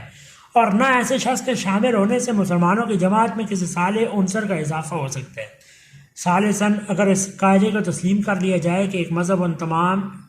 لوگوں کو اپنی پیروی پر مجبور کرنے کا حق رکھتا ہے جو ایک مرتبہ اس کے حلقہ اتباع میں داخل ہو چکے ہوں، اور اس کے لیے اپنے دائرے سے نکلنے والوں کو سزائے موت دینا جائز ہے، تو اس سے تمام مذاہب کی تبلیغ و ارشاد کا دروازہ بند ہو جائے گا، اور خود اسلام کے راستے میں بھی یہ چیز سخت رکاوٹ کا باعث بنے گی، کیونکہ جتنے انسان ہیں وہ بہرحال کسی نہ کسی مذہب و مسلک کے پیرو ضرور ہیں، اور جب ہر مذہب ارتداد کی سزا قتل تجویز کر دے تو صرف یہی نہ ہوگا کہ مسلمانوں کے لیے کسی دوسرے مذہب کو قبول کرنا مشکل ہوگا، بلکہ اسی طرح غیر مسلموں کے لیے بھی اسلام کو قبول کرنا مشکل ہو جائے گا۔ رابعاً اس معاملے میں اسلام نے بالکل ایک متناقض رویہ اختیار کیا ہے۔ ایک طرف وہ کہتا ہے کہ دین میں جبر و اکراہ کا کوئی کام نہیں ہے، لا اکراہ فی الدین، جس کا جی چاہے ایمان لائے اور جس کا جی چاہے کفر اختیار کرے، فمن شاء فلیؤمن ومن شاء فلیکفر۔ دوسری طرف وہ خود ہی اس شخص کو سزائے موت کی دھمکی دیتا ہے جو اسلام سے نکل کر کفر کی طرف جانے کا ارادہ کرے۔ ایک طرف وہ نفاق کی سخت مذمت کرتا ہے اور اپنے پیرووں کو صادق الایمان دیکھنا چاہتا ہے، دوسری طرف وہ خود ہی ایسے مسلمانوں کو جن کا اعتقاد اسلام پر سے اٹھ گیا ہے موت کا خوف دلا کر منافقانہ اظہار ایمان پر مجبور کرتا ہے۔ ایک طرف وہ ان غیر مسلموں کے خلاف سخت احتجاج کرتا ہے جو اپنے ہم مذہبوں کو اسلام قبول کرنے سے روکتے ہیں، دوسری طرف وہ خود مسلمانوں کو ہدایت کرتا ہے کہ تمہارے ہم مذہبوں میں سے جو کسی دوسرے مذہب میں جانا چاہے اسے قتل کر دو۔ یہ اعتراض بظاہر اتنے قوی نظر آتے ہیں کہ مسلمانوں میں سے ایک گروہ کو تو ان کے مقابلے میں ہار مان کر شکست خوردہ لوگوں کی اس پرانی پالیسی پر عمل کرنا پڑا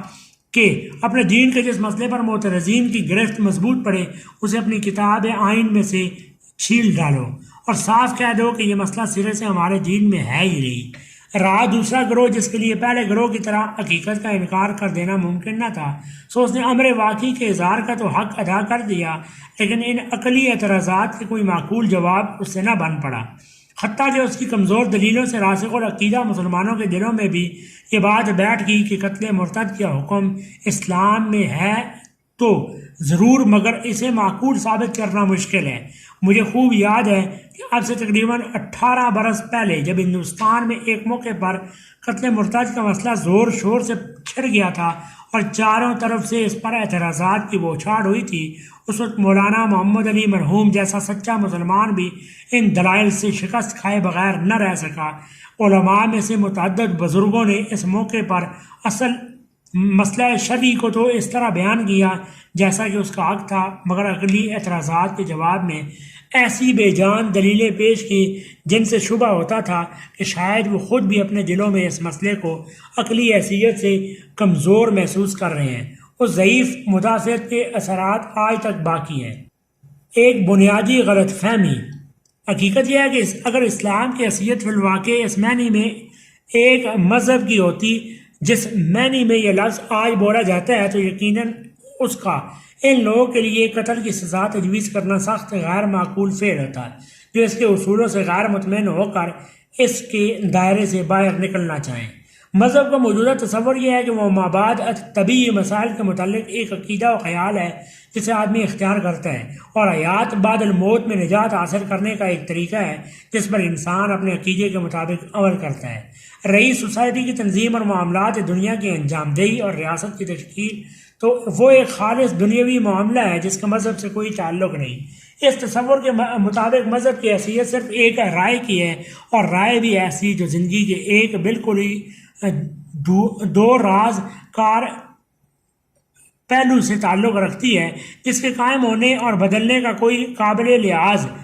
اثر حیات انسانی کے پڑے اور اہم شعبوں پر نہیں پڑتا۔ ایسی رائے کے معاملے میں آدمی کو آزاد ہونا ہی چاہیے۔ کوئی معقول وجہ نہیں ہے کہ امور مابعد طبیعت کے بارے میں ایک خاص رائے کو اختیار کرنے میں تو وہ آزاد ہو، مگر جب اس کے سامنے کوئی دوسرے دلائل آئیں جس کی بنا پر وہ سابق رائے کو غلط محسوس کرنے لگے تو اس کے بدل دینے میں وہ آزاد نہ ہو۔ اور اسی طرح کوئی وجہ نہیں ہے کہ جب ایک طریقے کی پیروی میں اسے اپنی نجات کے اخروی کی توقع ہو تو اسے اختیار کر سکے، اور جب وہ محسوس کرے کہ نجات کی امید اسی راستے میں نہیں کسی دوسرے راستے میں ہے تو اسے پچھلے راستے کو چھوڑنے اور نئے راستے کے اختیار کر لینے کا حق نہ دیا جائے۔ پس اگر اسلام کی حیثیت یہی ہوتی جو مذہب کی حیثیت آج کل قرار پائی گئی ہے، تو اس سے زیادہ نامعقول کوئی بات نہ ہوتی کہ وہ آنے والوں کے لیے تو اپنا دروازہ کھلا رکھے گا مگر جانے والوں کے لیے دروازے پر جلاد بٹھا دے۔ لیکن دراصل اسلام کی حیثیت سرے سے ہے ہی نہیں، وہ اصطلاح جدید کے مطابق محض ایک مذہب نہیں ہے بلکہ ایک پورا نظام زندگی ہے۔ اس کا تعلق صرف مابعد طبیعت ہی سے نہیں ہے بلکہ طبیعت اور معافی طبیعت سے بھی ہے۔ وہ محض حیات بعد الموت کی نجات ہی سے بحث نہیں کرتا بلکہ حیات قبل الموت کی فلاح و بہتری اور تشکیل صحیح کے لیے اس حوال سے بھی بحث کرتا ہے، اور نجات بعد موت کو اسی حیات قبل موت کی تشکیل صحیح پر منحصر قرار دیتا ہے، مانا کہ پھر بھی وہ ایک رائے ہی ہے مگر وہ رائے نہیں جو زندگی کے کسی اور پہلو اور جو زندگی کے کسی دو راز کار پہلو سے تعلق رکھتی ہو، بلکہ وہ رائے جس کی بنیاد پر پوری زندگی کا نقشہ قائم ہوتا ہے۔ وہ رائے نہیں جس کے قائم ہونے اور بدلنے کا کوئی قابل لحاظ اثر زندگی کے بڑے اور اہم شعبوں پر نہ پڑتا ہو، بلکہ وہ رائے جس کے قیام پر تمدن اور ریاست کا قیام منحصر ہے اور جس کے بدلنے کے معنی نظام تمدن اور ریاست کے بدل جانے کے ہیں۔ وہ رائے نہیں جو صرف انفرادی طور پر ایک شخص اختیار کرتا ہو، بلکہ وہ رائے جس کی بنا پر انسانوں کی ایک جماعت تمدن کے پورے نظام کو ایک خاص شکل پر قائم کرتی ہے اور اسے چلانے کے لیے ایک ریاست وجود میں لاتی ہے۔ ایسی رائے اور ایسے نظریے کو انفرادی آزادیوں کا کھلونا نہیں بنایا جا سکتا، نہ اس جماعت کو جو اس رائے پر تمدن اور ریاست کا نظام قائم کرتی ہے رہ گزر بنایا جا سکتا ہے کہ جب فضائے دماغی میں ایک لہر اٹھے تو اس میں داخل ہو جائیے، اور جب دوسری لہر اٹھے تو اس سے نکل جائیے، اور پھر جب جی چاہے اندر آئیے اور جب جی چاہے باہر چلے جائیے۔ یہ کوئی کھیل اور تفریح نہیں ہے جس سے باہر نکل بالکل ایک غیر ذمہ دارانہ طریقے پر دل بہلایا جائے۔ یہ تو ایک نہایت سنجیدہ اور انتہائی نزاکت رکھنے والا کام ہے جس کے ذرا ذرا سے نشیب و فراز سوسائٹی اور اسٹیٹ کے نظام پر اثر انداز ہوتے ہیں، جس کے بننے اور بگڑنے کے ساتھ لاکھوں کروڑوں بندگان خدا کی زندگیوں کا بناؤ اور بگاڑ وابستہ ہوتا ہے، جس کی انجام دہی میں ایک بہت بڑی جماعت اپنی زندگی اور موت کی بازی لگاتی ہے، ایسی رائے اور ایسی رائے رکھنے والی جماعت کی رکنیت کو انفرادی آزادیوں کا کھلونا دینا دنیا میں کب بنایا گیا ہے، اور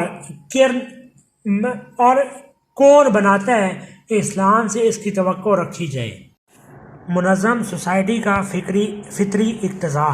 ایک منظم سوسائٹی جو ریاست کی شکل اختیار کر چکی ہو، ایسے لوگوں کے لیے اپنے حدود عمل میں بمشکل ہی گنجائش نکال سکتی ہے جو بنیادی امور میں اس سے اختلاف رکھتے ہوں۔ فروعی اختلافات تو کم و بیش برداشت کیے جا سکتے ہیں، لیکن جو لوگ سرے سے ان بنیادوں ہی سے اختلاف رکھتے ہوں جن پر سوسائٹی اور ریاست کا نظام قائم ہوا ہو، ان کو سوسائٹی میں جگہ دینا اور اسٹیٹ کا جز بنانا سخت مشکل ہے۔ اس معاملے میں اسلام نے جتنی رواداری برتی ہے، دنیا کی تاریخ میں کبھی کسی دوسرے نظام نے نہیں برتی۔ دوسرے جتنے نظام ہیں وہ اساسی اختلاف رکھنے والوں کو یا تو زبردستی اپنے اصولوں کا پابند بناتے ہیں یا انہیں بالکل فنا کر دیتے ہیں۔ وہ صرف اسلام ہی ہے جو ایسے لوگوں کو ذمہ بنا کر اور انہیں زیادہ سے زیادہ ممکن آزادی عمل دے کر اپنے حدود میں جگہ دیتا ہے، اور ان کے بہت سے ایسے اعمال کو برداشت کرتا ہے جو براہ راست اسلامی سوسائٹی اور اسٹیٹ کے اساس سے متصادم ہوتے ہیں۔ اس رواداری کی وجہ سے صرف یہ ہے کہ اسلام انسانی فطرت سے مایوس نہیں ہے، وہ خدا کے بندوں سے آخری وقت تک یہ امید وابستہ رکھتا ہے کہ جب انہیں دین حق کے ماتحت رہ کر اس کی نعمتوں اور برکتوں کے مشاہدے کا موقع ملے گا تو بالآخر وہ اس حق کو قبول کر لیں گے جس کی روشنی فی الحال انہیں نظر نہیں آتی۔ اس لیے وہ صبر سے کام لیتا ہے اور ان سنگریزوں کو جو اس سوسائٹی اور ریاست میں حال نہیں ہوتے، اس امید پر برداشت کرتا رہتا ہے کہ کبھی نہ کبھی ان کی قلب ماہیت ہو جائے گی اور وہ تحلیل ہونا قبول کر لیں گے۔ لیکن جو سنگریزہ ایک مرتبہ تحلیل ہونے کے بعد پھر سنگریزہ بن جائے اور ثابت کر دے کہ وہ سرے سے اس نظام میں حال ہونے کی صلاحیت ہی نہیں رکھتا، اس کا کوئی علاج اس کے سوا نہیں ہے کہ اسے نکال کر پھینک دیا جائے۔ اس کی انفرادی ہستی خواہ کتنی قیمتی ہو، مگر بہرحال وہ اتنی قیمتی تو نہیں ہو سکتی کہ سوسائٹی کے پورے نظام کی خرابی اس کی خاطر گوارا کر لی جائے۔ اعتراضات کا جواب۔ قتل مرتد کو جو شخص یہ معنی پہناتا ہے کہ یہ محض ایک رائے کو اختیار کرنے کے بعد اسے بدل دینے کی سزا ہے، وہ دراصل ایک معاملے کو پہلے خود ہی غلط طریقے سے تعبیر کرتا ہے اور پھر خود ہی اس پر ایک غلط حکم لگاتا ہے۔ جیسا کہ اوپر اشارہ کیا جا چکا ہے، مرتد کی اصل حیثیت یہ ہے کہ وہ اپنے ارتداد سے اس بات کے ثبوت بام پہنچاتا ہے کہ سوسائٹی اور اسٹیٹ کی تنظیم جس بنیاد پر رکھی گئی ہے اس کو وہ نہ صرف یہ کہہ کر قبول نہیں کرتا بلکہ اس سے کبھی آئندہ بھی یہ امید نہیں کی جا سکتی کہ اسے قبول کرے گا۔ ایسے شخص کے لیے مناسب یہ ہے کہ جب وہ اپنے لیے اس بنیاد کو ناقابل قبول پاتا ہے جس پر سوسائٹی اور اسٹیٹ کی تعمیر ہوئی ہے تو خود اس کے حدود سے نکل جائے، مگر جب وہ ایسا نہیں کرتا تو اس کے لیے دو ہی علاج ممکن ہیں، یا تو اسے اسٹیٹ میں تمام حقوق شہریت سے محروم کر کے زندہ رہنے دیا جائے یا پھر اس کی زندگی کا خاتمہ کر دیا جائے۔ پہلی صورت فی الواقع دوسری صورت سے شدید تر سزا ہے، کیونکہ اس کے معنی یہ ہے کہ وہ لا یموت فیہا ولا یحیا کی حالت میں مبتلا رہے، اور اس صورت میں سوسائٹی کے لیے بھی وہ زیادہ خطرناک ہو جاتا ہے کیونکہ اس کی ذات سے ایک مستقل فتنہ لوگوں کے درمیان پھیلتا رہے گا اور دوسرے صحیح و سالم احزاب میں بھی اس کے زہر کے سرایت کر جانے کا اندیشہ ہوگا۔ اس لیے بہتر یہی ہے کہ اسے موت کی سزا دے کر اس کی اور سوسائٹی کی مصیبت کا بیک وقت خاتمہ کر دیا جائے۔ قتل مرتد کو یہ معنی پہنانا بھی غلط ہے کہ ہم ایک شخص کو موت کا خوف دلا کر منافقانہ رویہ اختیار کرنے پر مجبور کرتے ہیں۔ دراصل معاملہ اس کے برعکس ہے، ہم ایسے لوگوں کے لیے اپنی جماعت کے اندر آنے کا دروازہ بند کر دینا چاہتے ہیں جو مطلون کے مرض میں مبتلا ہیں اور نظریات کی تبدیلی کا کھیل تفریح کے طور پر کھیلتے رہتے ہیں، اور جن کی رائے اور سیرت میں وہ استحکام سرے سے موجود ہی نہیں جو ایک نظام زندگی کی تعمیر کے لیے مطلوب ہوتا ہے۔ کسی نظام زندگی کی تعمیر ایک نہایت سنجیدہ کام ہے، جو جماعت اس کام کے لیے اٹھے اس میں گہری طبیعت کے کھلنڈر لوگوں کے لیے کوئی جگہ نہیں ہوتی۔ اس کو صرف ان لوگوں سے مرکب ہونا چاہیے جو واقعی سنجیدگی کے ساتھ اس نظام کو قبول کریں، اور جب قبول کر لیں تو دل و جان سے اس کے قیام اور اس کی تعمیر میں لگ جائیں۔ لہٰذا یہ عین حکمت و دانش ہے کہ ہر اس شخص کو جو اس جماعت کے اندر آنا چاہے پہلے مطلع کر دیا جائے کہ یہاں سے پلٹ کر جانے کی سزا موت ہے، تاکہ وہ داخل ہونے سے پہلے 100 مرتبہ سوچ لے کہ آیا اسے ایسی جماعت میں داخل ہونا چاہیے یا نہیں۔ اس طرح جماعت میں آئے گا ہی وہ جسے کبھی باہر جانا نہ ہوگا۔ تیسرے نمبر پر جو اعتراض ہم نے نقل کیا ہے اس کی بنیاد بھی غلط ہے۔ معترضین کے پیش نظر دراصل ان مذاہب کا اور انہی کے پرچار کا معاملہ ہے جن کی تعریف ہم ابتدا میں کر چکے ہیں۔ ایسے مذاہب کو واقعی اپنا دروازہ آنے اور جانے والوں کے لیے کھلا رکھنا چاہیے۔ وہ اگر جانے والوں کے لیے اسے بند کر دیں گے تو ایک بے جا حرکت کریں گے، لیکن جن مذہب فکر و عمل پر سوسائٹی اور اسٹیٹ کی تعمیر کی گئی ہو، اسے کوئی معقول آدمی جو اجتماعیت میں کچھ بھی بصیرت رکھتا ہو یہ مشورہ نہیں دے سکتا کہ وہ اپنی تخریب اور اپنے اجزاء تعمیر کے انتشار اور اپنی بندش وجود کی برہمی کا دروازہ خود ہی کھلا رکھے۔ منظم سوسائٹی اور اسٹیٹ وہ چیز ہے جس کا بنانا اور بگاڑنا ہمیشہ ہی سے جان جوکھوں کا کام ہے، اور اپنی فطرت کے لحاظ سے یہ کام ایسا ہی رہے گا۔ دنیا میں کبھی ایسا نہیں ہوا اور نہ آئندہ کبھی اس کی امید ہے کہ آگ اور خون کا کھیل کھیلے بغیر کسی نظام زندگی کو تبدیل کر دیا جائے۔ کسی مزاحمت کے بغیر خود تبدیل ہونے کے لیے صرف وہی نظام زندگی تیار ہو سکتا ہے جس کی جڑیں گل چکی ہوں اور جس کی بنیاد میں اپنے استحقاق کے وجود کا یقین باقی نہ رہا ہو۔ رہا تناقض کا اعتراض تو وہ تو اوپر کی بحث کو بغور پڑھنے سے بڑی حد تک وہ خود بخود رفع ہو جاتا ہے۔ لا اکراہ فی الدین کے معنی یہ ہے کہ ہم کسی کو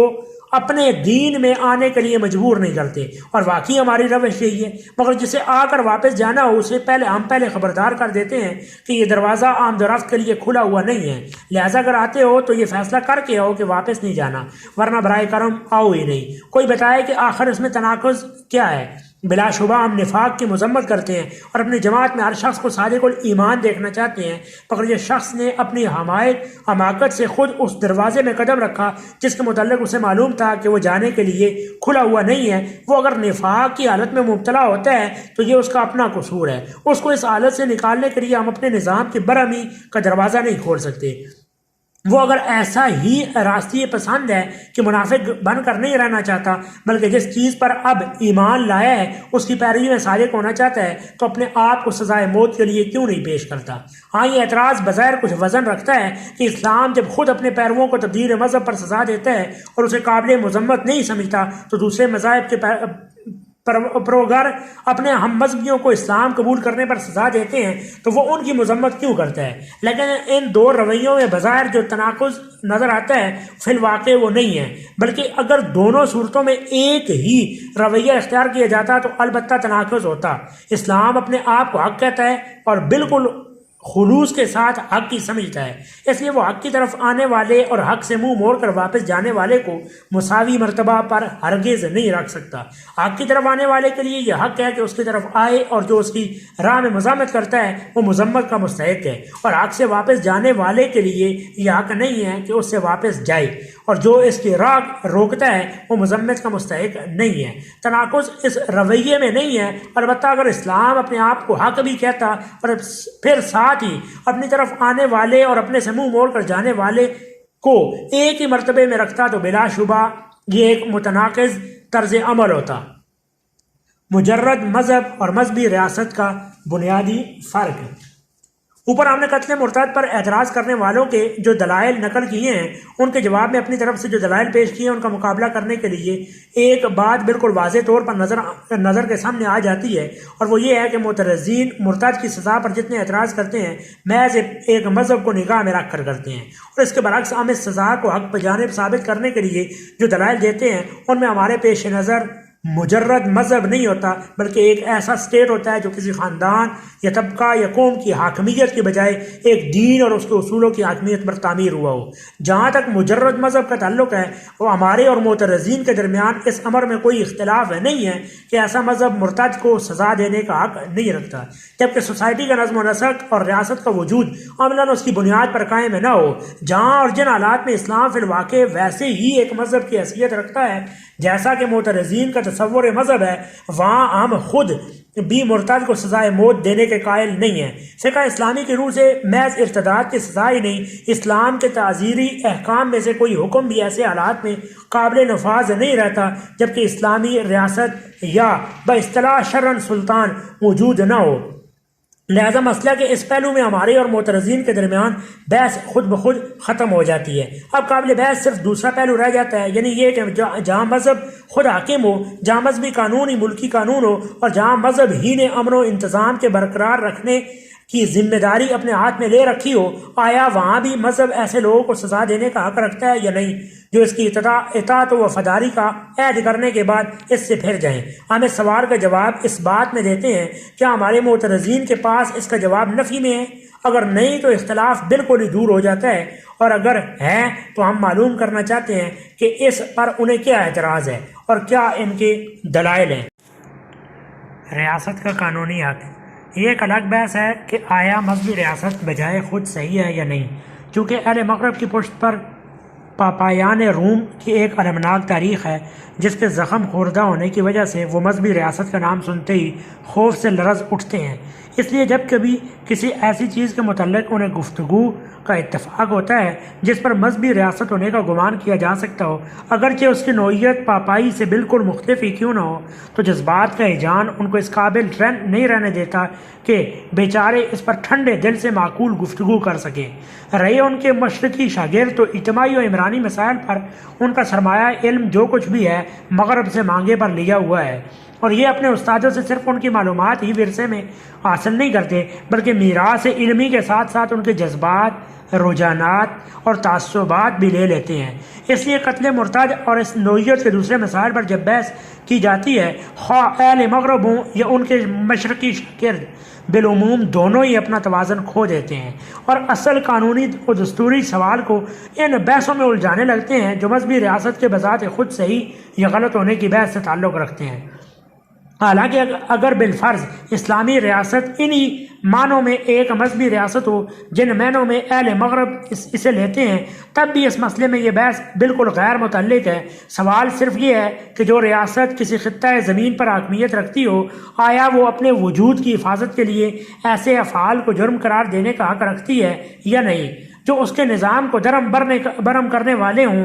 اس پر اگر کوئی معترض ہو تو وہ ہمیں بتائے کہ دنیا میں کب ریاست نے یہ حق استعمال نہیں کیا کہ اور آج کون سی ایسی ریاست ہے جو اس حق کو استعمال نہیں کر رہی ہے۔ اشتراکی اور فاشسٹ ریاستوں کو چھوڑیے، ان جمہوری ریاستوں ہی کو دیکھ لیجئے جن کی تاریخ اور جن کے نظریات سے موجودہ زمانے کے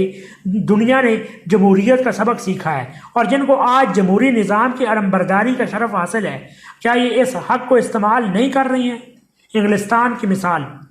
کے طور پر انگلستان کو لیجئے۔ انگریزی قانون جن لوگوں سے بحث کرتا ہے وہ دو بڑی قسموں پر تقسیم ہوتے ہیں، ایک برطانوی رعایا برٹش سبجیکٹس، دوسرے اغیار الائنز۔ برطانوی رعایا کا اطلاق اولاً ان لوگوں پر ہوتا ہے جو برطانوی حدود کے اندر یا باہر ایسے باپوں کی نسل سے پیدا ہوئے ہوں جو شاہ برطانیہ کی اطاعت و وفادار کے ملتزم ہوں۔ یہ فطرتاً پیدائشی رعایا برطانیہ، نیچرل بورن برٹش سبجیکٹس کہلاتے ہیں اور ان کو آپ سے آپ اطاعت و وفاداری کا ملتزم قرار دیا جاتا ہے بغیر اس کے کہ انہوں نے بالارادہ یا شاہ برطانیہ کی وفاداری کا حلف لیا ہو۔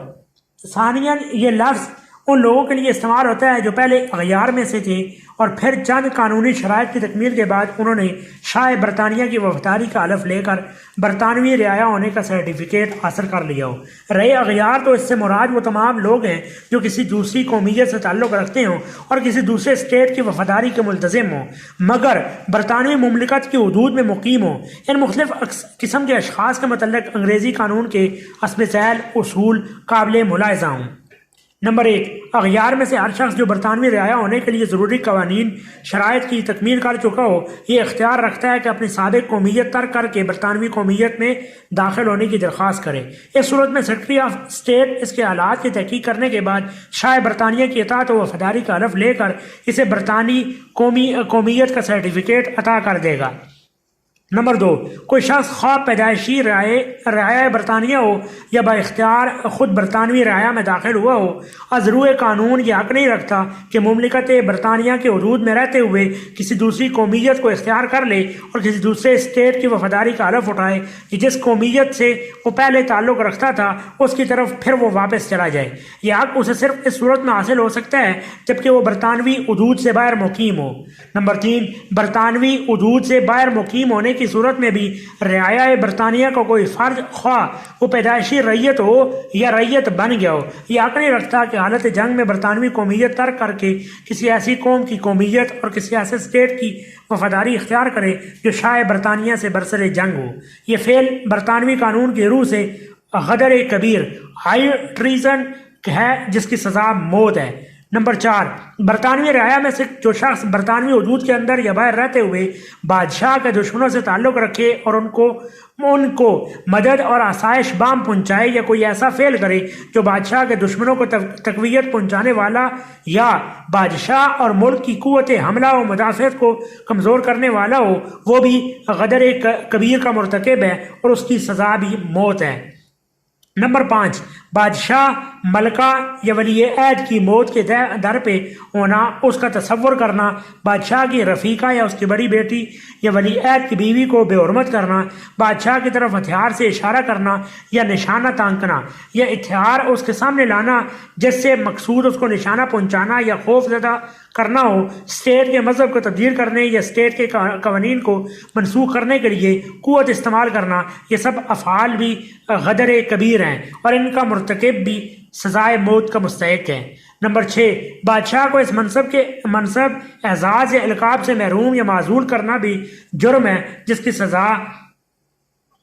جلسے دوام تک ہو سکتی ہے۔ ان سب امور میں بادشاہ سے مراد وہ شخص ہے جو بالفعل ڈیفیکٹو بادشاہ ہو یا خواہ بالحق بادشاہ ہو یا نہ ہو۔ اس سے صاف ظاہر ہے کہ قوانین کسی جذباتی بنیاد پر مبنی نہیں ہے بلکہ اسی اصول پر مبنی ہے کہ قائم شدہ ریاست جس کے قیام پر ایک خطہ زمین میں سوسائٹی کا نظم کا قیام منحصر ہو، اپنے اجزائے ترکیبی کو انتشار سے بجز روکنے اور اپنے نظام کو خرابی سے بچانے کے لیے طاقت کے استعمال کا حق رکھتی ہے۔ اب دیکھیے کہ برطانوی قوانین جنہیں اغیار کہتا ہے، ان کی حیثیت تھوڑے سے فرق کے ساتھ وہی ہے جو اسلامی قانون میں ان لوگوں کی حیثیت ہے جو ذمی آشیا۔ اس بحث کو سمجھنے کے لیے یہ ذہن نشین کر لینا ضروری ہے کہ برطانوی قانون میں غیر الائنس سے مراد وہ شخص ہے جو تاج برطانیہ کی وفاداری کا ملتزم نہ ہو اور برطانوی حدود میں آ کر رہے۔ ایسے شخص کو بشرطے کہ وہ جائز طریقے سے ملک میں آئے اور ملک کے قوانین اور نظم و نسق کا احترام ملحوظ رکھے، برطانوی حدود میں تحفظ تو عطا کیا جائے گا مگر کسی قسم کے حقوق شہریت نہ دیے جائیں گے۔ حقوق شہریت صرف ان لوگوں کا حصہ ہیں جو تاج برطانیہ کی وفاداری کے ملتزم ہوں۔ علاوہ بری غیر بن کر حدود برطانیہ میں رہنے کا حق صرف عارضی طور پر باہر سے آ کر رہنے والے ہی کو دیا جا سکتا ہے۔ برطانوی مملکت کے مستقل باشندوں اور پیدائشی باشندوں کو یہ اجازت نہیں دی جا سکتی کہ وہ غیر بن کر یعنی تاج برطانیہ کے سوا کسی اور کی وفاداری کے ملتزم ہو کر حدود برطانیہ میں رہیں۔ اس کے برعکس اسلام کا دستوری قانون ان سب لوگوں کو غیر مسلم قرار دیتا ہے جو خدا اور رسول کی وفاداری کے ملتزم نہ ہوں، پھر وہ ان کو حیثیت اور حقوق کے لحاظ سے اس طرح تقسیم کرتا ہے جو غیر مسلم باہر سے اسلامی مملکت میں جائز طریقے سے آئیں اور مملکت کے قوانین اور نظم و نسق کے احترام کا التزام کریں، وہ مستامن ہیں، ان کو تحفظ عطا کیا جائے گا مگر حقوق شہریت نہ دیے جائیں گے۔ نمبر 2، جو لوگ اسلامی مملکت کے مستقل اور پیدائشی باشندے ہوں ان کو بھی اسلامی قانون تمام دنیا کے دستوری قوانین کے بخلاف یہ حق دیتا ہے کہ وہ مملکت میں غیر مسلم بن کر رہیں، یعنی خدا اور رسول کی وفاداری کے ملتزم نہ ہوں۔ ایسے لوگ اگر اسلامی مملکت کی اطاعت اور خیرخواہی کا اقرار کریں تو اسلامی قانون ان کو ذمی رعایا بنا لیتا ہے اور انہیں صرف تحفظ عطا نہیں کرتا بلکہ ایک حد تک شہریت کے حقوق بھی دے دیتا ہے۔ نمبر 3، باہر سے آنے والے غیر مسلم بھی اگر ذمی رعایا بننا چاہیں تو ذمیت کی شرائط پوری کر کے وہ اس زمرے میں شامل ہو سکتے ہیں۔ ان کو بھی تحفظ کے ساتھ نیم شہریت کے حقوق حاصل مل سکتے ہیں، لیکن ذمی بن جانے کے بعد پھر ان کو یہ حق نہیں دیا جا سکتا کہ وہ اسلامی مملکت میں رہتے ہوئے ذمہ سے خارج ہو سکیں۔ ذمہ سے نکلنے کی صورت ان کے لیے صرف یہ ہے کہ مملکت سے نکل جائیں۔ نمبر 4، اسلامی مملکت میں مکمل شہریت فل سٹیزن شپ کے حقوق صرف ان لوگوں کے لیے خاص ہیں جو مسلم یعنی خدا اور رسول کی وفاداری و اطاعت کے ملتزم ہوں، خواہ مملکت کے پیدائشی باشندے ہوں یا باہر سے ہجرت کر کے آئیں۔ مگر جو شخص مسلم ہو یا مسلم بن چکا ہو وہ مملکت میں رہتے ہوئے پھر غیر مسلم نہیں بن سکتا۔ یہ پوزیشن وہ مملکت سے باہر جا کر چاہے تو اختیار کر لے، لیکن مملکت کے اندر وہ ایسا کرے گا تو صرف یہی نہیں کہ اسے ذمی یا مستعمل کے حقوق نہ ملیں گے بلکہ اس کا یہ فصل بجائے خود غدر قرار دیا جائے گا۔ جس برطانوی رعایا کا اطلاق پیدائشی اور اختیاری رعایا پر ہوتا ہے، اسی طرح اسلام میں بھی مسلمان کا اطلاق دو قسم کے لوگوں پر ہوتا ہے، ایک وہ جو مسلمانوں کی نسل سے پیدا ہوں، دوسرے وہ جو غیر مسلموں میں سے با اختیار خود اسلام قبول کریں۔ برطانوی قانون بادشاہ اور شاہی خاندان کو صاحب حاکمیت ہونے کی حیثیت سے جو مقام دیتا ہے، اسلامی قانون وہی حیثیت خدا اور اس کے رسول کو دیتا ہے۔ پھر جس طرح برطانوی قانون برطانوی رعایا اور اغیار کے حقوق و واجبات میں فرق کرتا ہے، اس طرح اسلام میں بھی مسلم اور ذمی کے حقوق و واجبات میں فرق کرتا ہے۔ جس طرح برطانوی قانون رعایا میں سے کسی شخص کو یہ حق دیتا ہے کہ وہ حدود مملکت برطانیہ میں رہتے ہوئے کسی دوسری قومیت کو اختیار کرے اور کسی دوسرے اسٹیٹ کی وفاداری کا حلف اٹھائے یا اپنی سابق قومیت کی طرف پلٹ جائے، اس طرح اسلامی قانون بھی کسی مسلم کو یہ حق نہیں دیتا کہ وہ دار اسلام کے اندر رہتے ہوئے کوئی دوسرا دین اختیار کرے یا اس دین کی طرف پلٹ جائے جسے ترک کر کے وہ دین اسلام میں آیا تھا۔ جس طرح برطانوی قانون کی روح سے برطانوی رعایا کا وہ فرد سزائے موت کا مستحق ہے جو برطانوی حدود کے باہر رہتے ہوئے شاہ برطانیہ کے دشمنوں کی قومیت اختیار کر لے اور کسی دشمن سلطنت کا وفاداری کا حلف اٹھائے۔ اس طرح اسلامی قانون کی روح سے وہ مسلمان بھی سزائے موت کا مستحق ہے جو دارالاسلام کے باہر رہتے ہوئے عربی کافروں کا دین اختیار کرے، اور جس طرح برطانوی قانون ان لوگوں کو اغیار کے کیسے حقوق دینے کے لیے تیار ہے جنہوں نے برطانوی قومیت چھوڑ کر کسی برسر صلح قوم کی قومیت اختیار کر لی ہو، اس طرح اسلامی قانون بھی ایسے مرتدین کے ساتھ معاہدے قوم کے کافروں کا سا معاملہ کرتا ہے جو دارالاسلام سے نکل کر کسی ایسے کافر قوم سے جا ملے ہوں جس سے اسلامی حکومت کا معاہدہ ہو۔ اب یہ ہمارے لیے ایک ناقابل حل معمہ ہے کہ جن لوگوں کی سمجھ میں اسلامی قانون کی پوزیشن نہیں آتی، ان کی سمجھ میں برطانوی قانون کی پوزیشن کیسے آ جاتی ہے۔ امریکہ کی مثال، برطانیہ کے بعد اب دنیا کے دوسرے علم بردار جمہوریت ملک امریکہ کو لیجیے۔ اس کے قانون اگرچہ تفصیلات میں کسی حد تک برطانیہ سے مختلف ہیں، لیکن اصول میں وہ بھی اسی طرح پوری موافقت رکھتے ہیں۔ فرق بس یہ ہے کہ یہاں جو مقام بادشاہ کو دیا گیا ہے، وہاں وہی مقام ممالک متحدہ کی قومی حاکمیت اور وفاقی دستور کو دیا گیا ہے۔ ممالک متحدہ کا پیدائشی شہری ہر وہ شخص ہے جو شہری کی اولاد سے پیدا ہوا ہو، خواہ ممالک متحدہ کے حدود میں پیدا ہوا ہو یا ان سے باہر، اور اختیاری شہری ہر وہ شخص ہو سکتا ہے جو چند قانونی شرائط کی تکمیل کے بعد دستور مملکت متحدہ کے اصولوں کی وفاداری کا حلف اٹھائے۔ ان دونوں قسموں کے شہریوں کے ماسوا باقی سب لوگ امریکی قانون کی نگاہ میں غیر ہیں۔ شہری اور غیار کے حقوق و واجبات کے درمیان امریکی قانون وہی فرق کرتا ہے جو برطانوی قانون رعیت اور غیار کے حقوق و واجبات میں کرتا ہے۔ ایک غیر شخص شہریت کی قانونی شرطیں پوری کرنے کے بعد ممالک متحدہ کا شہری بن جانے میں تو آزاد ہے، مگر شہری بن جانے کے بعد پھر اسے یہ آزادی حاصل نہیں ہو رہتی کہ ممالک متحدہ کے حدود میں رہتے ہوئے وہ اس شہریت کو ترک کر کے پھر اپنی سابق قومیت کی طرف پلٹ جائے۔ اس طرح کسی پیدائشی شہری کو بھی یہ حق نہیں ہے کہ ممالک متحدہ کے حدود میں کسی دوسری قومیت کو اختیار کرے اور کسی دوسری اسٹیٹ کی وفاداری کا حلف اٹھا لے۔ اعلیٰ ازا قیاس شہریوں کے لیے خود روار بغاوت قوانین ممالک متحدہ میں انہی اصولوں پر مبنی ہیں جن پر برطانوی قوانین غدر و بغاوت کی اساس رکھی گئی ہے، اور یہ کچھ انہی دونوں سلطنت پر موقوف نہیں ہے بلکہ دنیا کے جس ملک کا قانون بھی آپ اٹھا کر دیکھیں گے وہاں آپ کو یہی اصول کام کرتا نظر آئے گا کہ ایک اسٹیٹ کے عناصر کے اجتماع سے تعمیر ہوتا ہے، ان کو منتشر ہونے سے بزور روکتا ہے اور ہر اس چیز کو طاقت سے دباتا ہے جو اس کے نظام کو درم برم کرنے کا رجحان رکھتی ہو۔ ریاست کا فطری حق، یہ ایک جداگانہ بحث ہے کہ ایک اسٹیٹ کا وجود بجائے خود جائز ہے یا نہیں۔ اس معاملے میں ہمارا اور دنیاوی ریاستوں سیکولر اسٹیٹ کے حامیوں کا نقطہ نظر بالکل مختلف ہے۔ ہمارے نزدیک خدا کی حاکمیت کے سوا اور دوسری حاکمیت پر ریاست کی تعمیر سرے سے ناجائز ہے۔ اس لیے جو ریاست بجائے خود ناجائز بنیادوں پر قائم ہو، اس کے لیے ہم اس بات کو جائز تسلیم نہیں کر سکتے کہ وہ اپنے ناجائز وجود اور غلط نظام کی حفاظت کے لیے قوت استعمال کرے۔ اس کے برعکس ہمارے مخالفین الہی ریاست کو ناجائز اور صرف دنیاوی ریاست ہی کو جائز سمجھتے ہیں۔ اس لیے ان کے نزدیک دنیاوی ریاست کا اپنے وجود نظام کی حفاظت میں جبر سے کام لینا عین حق اور الہی ریاست کا یہی فعل کرنا عین باطل ہے۔ لیکن اس بحث سے قطع نظر کرتے ہوئے یہ قاعدہ اپنی جگہ عالمگیر مقبولیت رکھتا ہے کہ ریاست اور حاکمیت کی عین فطرت ثمر کی مقتضا ہے کہ اسے اپنے وجود اور اپنے نظام کی حفاظت کے لیے جبر اور قوت کے استعمال کا حق حاصل ہے۔ یہ حق ریاست من حیث اور ریاست کا ذاتی حق ہے، اور اگر کوئی چیز اس حق کو باطل بنا سکتی ہے تو وہ صرف یہ ہے کہ جو ریاست اس حق سے فائدہ اٹھانا چاہتی ہو وہ آپ ہی باطل پر قائم ہوئی ہو، اس لیے کہ باطل کا وجود بجائے خود ایک جرم ہے، اور اگر وہ اپنے قیام و بقا کے لیے طاقت سے کام لیتا ہے تو یہ شدید تر جرم ہو جاتا ہے۔ کافر اور مرتد کے ساتھ مختلف معاملہ کیوں؟ یہاں پہنچ کر ایک آدمی کے ذہن میں یہ سوال الجھن پیدا کرنے لگتا ہے کہ ابتداءً کافر ہونے اور اسلام سے مرتد ہو کر کافر بن جانے میں آخر کیا فرق ہے؟ وہ پوچھتا ہے کہ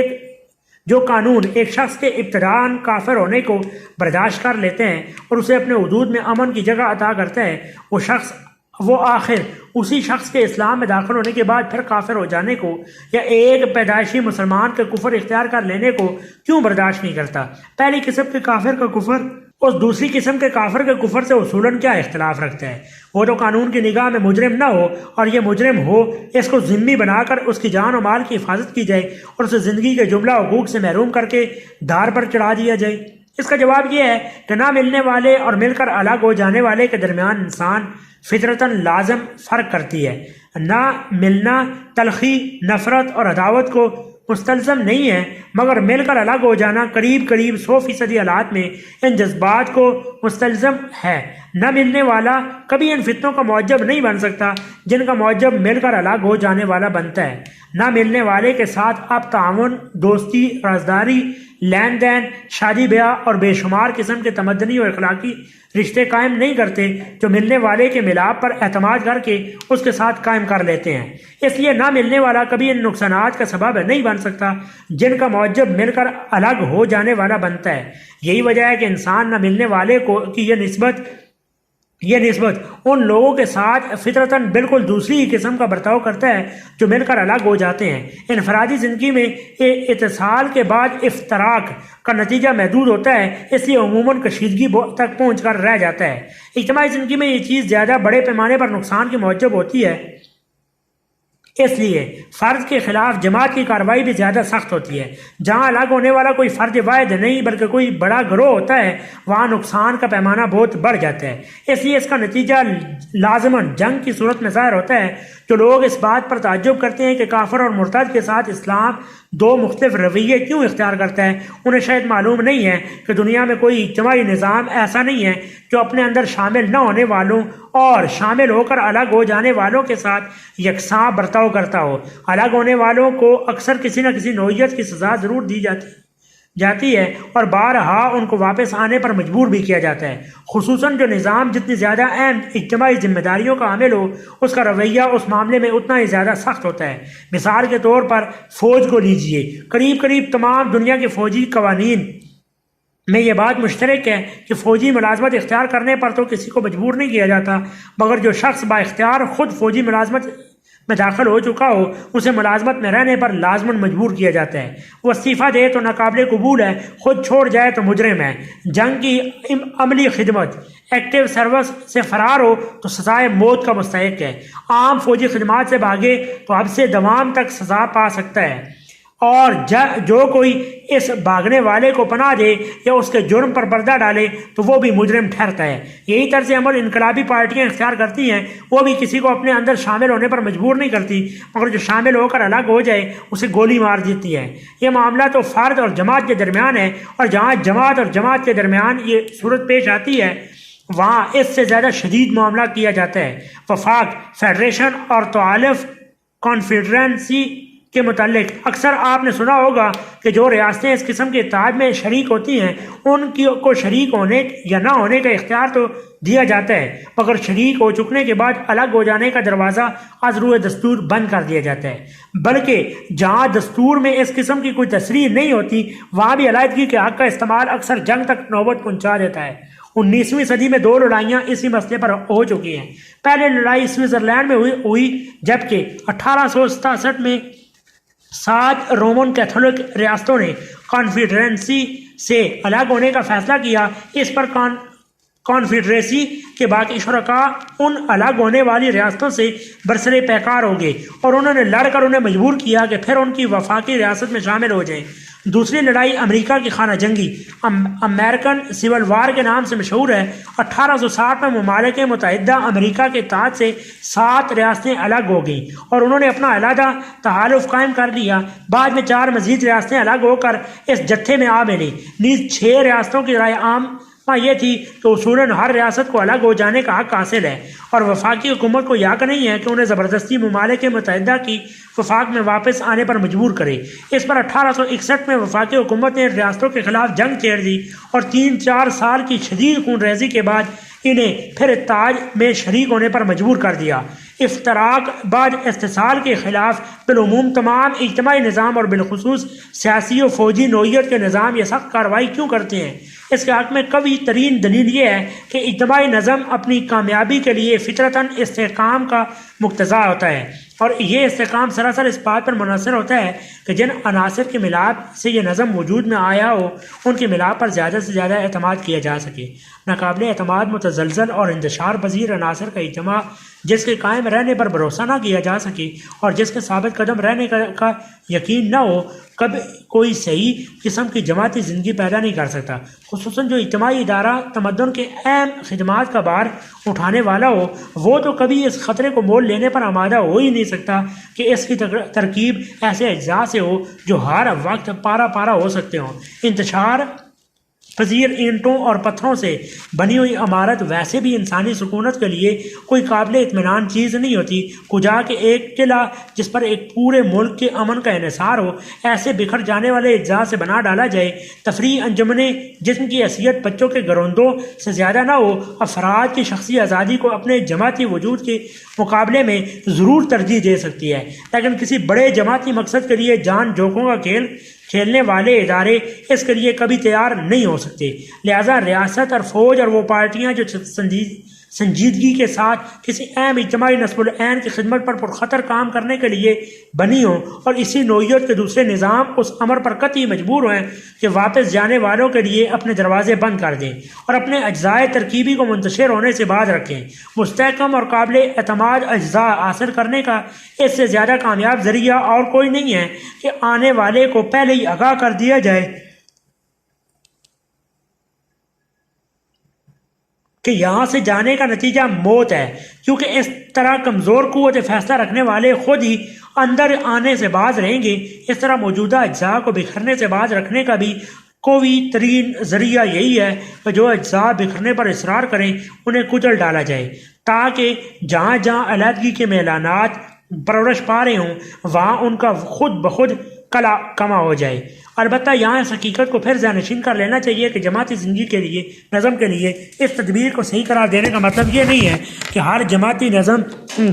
کے لیے اس تدبیر کا استعمال برحق ہے، قطع نظر اس سے کہ وہ بجائے خود صالح ہو یا فاسد۔ یہ چیز حق صرف اس جماعتی نظم کے لیے ہے جو اپنی ذات میں صالح ہو، رہا ایک فاسد نظام تو جیسا کہ ہم پہلے کہہ چکے ہیں اس کا وجود بجائے خود ایک ظلم ہے، اور اگر وہ اپنے اجزاء کو سمٹائے رکھنے کے لیے جابرانہ قوت استعمال کرے تو یہ اس سے زیادہ بڑا ظلم ہے۔ جوابی کارروائی کا خطرہ۔ پچھلے صفحات میں ہم نے دنیا کے دوسرے نظاموں سے سزائے ارتداد کی جو مثالیں پیش کی ہیں وہ ایک اور الجھن کو بھی رفع کر دیتی ہیں جو اس مسئلے میں اکثر سطحی اور نظر لوگوں کے دماغ کو پریشان کیا کرتی ہے۔ یہ لوگ سوچتے ہیں کہ اگر دوسرے ادیان بھی اس طرح اپنے دائرے سے باہر جانے والوں کے لیے سزائے موت کا قانون مقرر کر دیں جس طرح اسلام نے کیا ہے تو یہ چیز اسلام کی تبلیغ کے راستے میں بھی ویسی رکاوٹ بن جائے گی جیسے دوسرے ادیان کی راہ میں بنتی ہے۔ اس کا اصولی جواب اس سے پہلے ہم دے چکے ہیں مگر یہاں ہمیں اس کا عملی جواب بھی مل جاتا ہے۔ معترضین ناواقفیت کی بنا پر اپنا اعتراض لفظ اگر کے ساتھ پیش کرتے ہیں، گویا کہ واقعہ یہ نہیں ہے، حالانکہ دراصل وہ چیز جس کا یہ اندیشہ ظاہر کرتے ہیں واقعے کی صورت میں موجود ہے۔ دنیا میں جو دین بھی اپنی ریاست رکھتا ہے وہ اپنے حدود اقتدار میں ارتداد کا دروازہ بزور بند کیے ہوئے ہے۔ غلط فہمی صرف اس وجہ سے واقع ہوتی ہے کہ آج کل عیسائی قومیں اپنی مملکتوں میں عیسائیت سے مرتد ہو جانے والوں کو کسی قسم کی سزا نہیں دیتی اور ہر شخص کو آزادی عطا کر دیتی ہے کہ جس مذہب کو چاہے اختیار کر لے۔ اس سے لوگ یہ گمان کرنے لگتے کرتے ہیں کہ ان کے قانون میں ارتداد جرم نہیں ہے، اور یہ ایک رحمت ہے جس کی وجہ سے مذہبی تبلیغ تمام رکاوٹوں سے آزاد ہے۔ لیکن امر واقع یہ ہے کہ عیسائیت ان قوموں کے افراد کا محض ایک شخصی مذہب ہے، ان کا اجتماعی دین نہیں ہے جس پر ان کی سوسائٹی کا نظام اور ان کی اسٹیٹ کی عمارت قائم ہو۔ اس لیے عیسائیت سے پھر جانے کو وہ کوئی اہمیت نہیں دیتی کہ اس پر رکاوٹ عائد کرنے کی ضرورت محسوس کریں۔ رہا ان کا اجتماعی دین جس پر ان کی سوسائٹی اور ریاست کی بنیاد قائم ہوتی ہے، تو اس سے مرتد ہونے کو وہ بھی اسی طرح جرم قرار دیتی ہیں جس طرح اسلام اسے جرم قرار دیتا ہے، اور اس کو دبانے کے معاملے میں وہ بھی اتنی ہی سخت ہیں جتنی اسلامی ریاست سخت ہے۔ انگریزی اجتماعی دین عیسائیت نہیں ہے بلکہ برطانوی قوم کا اقتدار اور برطانوی دستور و آئین کی فرما روائی ہے جس کی نمائندگی تاج برطانیہ کرتا ہے۔ ممالک متحدہ امریکہ کا اجتماعی دین بھی عیسائیت نہیں ہے بلکہ امریکی قومیت اور وفاقی دستور کا اقتدار ہے جس پر ان کی سوسائٹی ایک ریاست کی تشکیل میں منظم ہوئی ہے۔ اس طرح دوسری عیسائی قوموں کے اجتماعی دین بھی عیسائیت کے بجائے ان کے اپنے قومی اسٹیٹ اور دستور ہیں۔ ان ادیان سے ان کا کوئی پیدائشی یا اختیاری پیرو ذرا مرتد ہو کر دیکھ لے، اسے خود معلوم ہو جائے گا کہ ان کے ہاں ارتداد جرم ہے یا نہیں ہے۔ اس معاملے کو انگریزی قانون کے ایک مصنف نے خوب واضح کر دیا ہے۔ وہ لکھتا ہے، یہ عام تفصیل کے ساتھ ان وجوہ کی تحقیق نہیں کرنا چاہتے جن کی بنیاد پر ریاست نے مذہب کے خلاف بعض جرائم پر سزا دینے کا اختیار اپنے ہاتھ میں لے لیا ہے۔ بس اتنا کہہ دینا کافی ہے کہ تجربے سے یہ معلوم ہوا ہے کہ بعض خاص افعال یا طرز عمل جو مذہب میں ممنوع ہیں، اجتماعی زندگی کے لیے بھی خرابی اور بدنظمی کے موجب ہوتے ہیں۔ اس لیے یہ افعال غیر قانونی اور ان کے مرتکب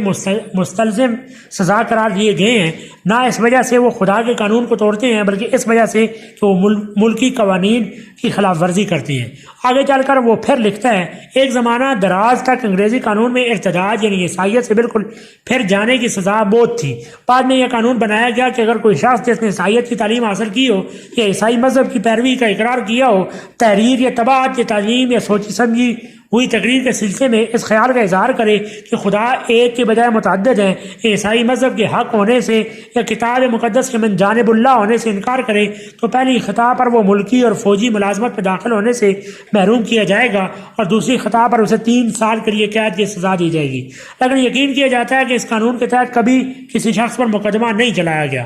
principal of criminal law by Seymour Harris London 1912۔ چند سطور کے بعد پھر وہ لکھتا ہے، کہا گیا ہے کہ عیسائیت انگریزی قانون کا ایک جزو ہے اور اس کے خلاف کسی فاحش عملہ کے ارتکاب پر ریاست کی طرف سے سزا دی جاتی ہے۔ اس جرم کے حدود میں تحریر یا تقریر کے ذریعے سے خدا کی ہستی یا اس کی تقدیر کا انکار، ہمارے خداوند اور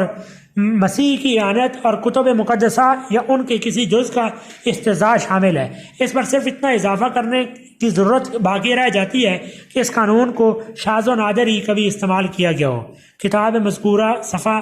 62۔ اس بیان سے صاف ظاہر ہے کہ عیسائیت یعنی جسے وہ خدا کا قانون کہتے ہیں، چونکہ اب ملکی قانون نہیں ہے، اس لیے ریاست اول تو اس کے خلاف بغاوت کرنے والوں کو سزا دینے کی ذمہ داری اپنے سر لیتی ہی نہیں، یا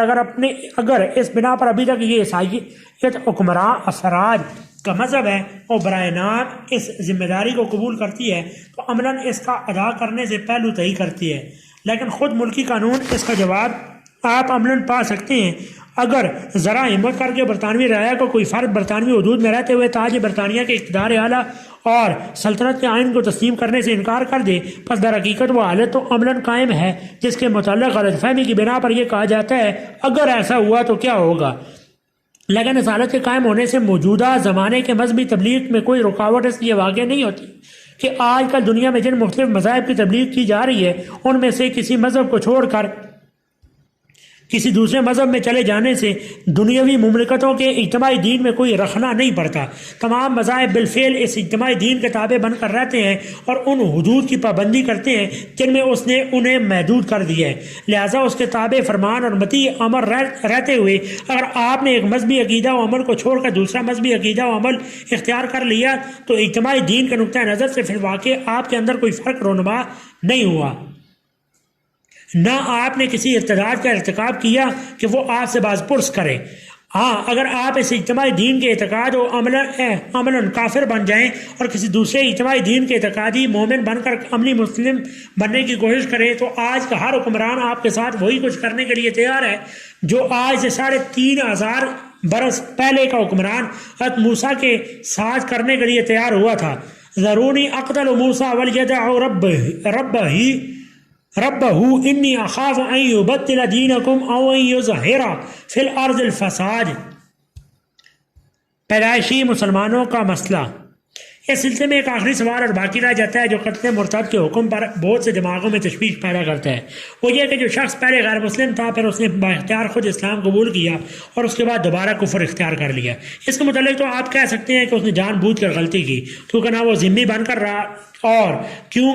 ایسے اجتماعی دین میں داخل ہوا جس سے نکلنے کا دروازہ اسے معلوم تھا کہ بند ہے۔ لیکن اس شخص کا معاملہ ذرا مختلف ہے جس نے اسلام کو خود نہ قبول کیا ہو بلکہ مسلمان ماں باپ کے گھر میں پیدا ہونے کی وجہ سے اسلام آپ سے آپ اس کا دین بن گیا ہو۔ ایسے شخص اگر ہوش سنبھالنے کے بعد اسلام سے مطمئن نہ ہو اور اس سے نکل جانا چاہے تو یہ بڑا غضب ہے کہ آپ اسے بھی سزائے موت کی دھمکی دے کر اسلام کے اندر رہنے پر مجبور کرتے ہیں۔ یہ نہ صرف ایک زیادتی معلوم ہوتی ہے بلکہ اس کا لازمی نتیجہ یہ بھی ہے کہ پیدائشی منافقوں کی ایک اچھی خاصی تعداد اسلام کے اجتماعی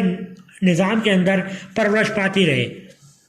اس شعبہ کا ایک جواب اصولی ہے اور ایک عملی۔ اصولی جواب یہ ہے کہ پیدائشی اور اختیاری پیرووں کے درمیان احکام میں فرق نہ کیا جا سکتا ہے اور نہ کسی دین نے کبھی ان کے درمیان فرق کیا ہے۔ ہر دین اپنے پیرووں کی اولاد کو فطرتاً اپنا پیرو قرار دیتا ہے اور ان پر وہ سب احکام جاری کرتا ہے جو اختیاری پیرووں پر جاری کیے جاتے ہیں۔ یہ بات عملاً ناممکن اور عقلاً بالکل لغو ہے کہ پیروان دین یا سیاسی اطلاع میں رعایا اور شہریوں کی اولاد کو ابتداً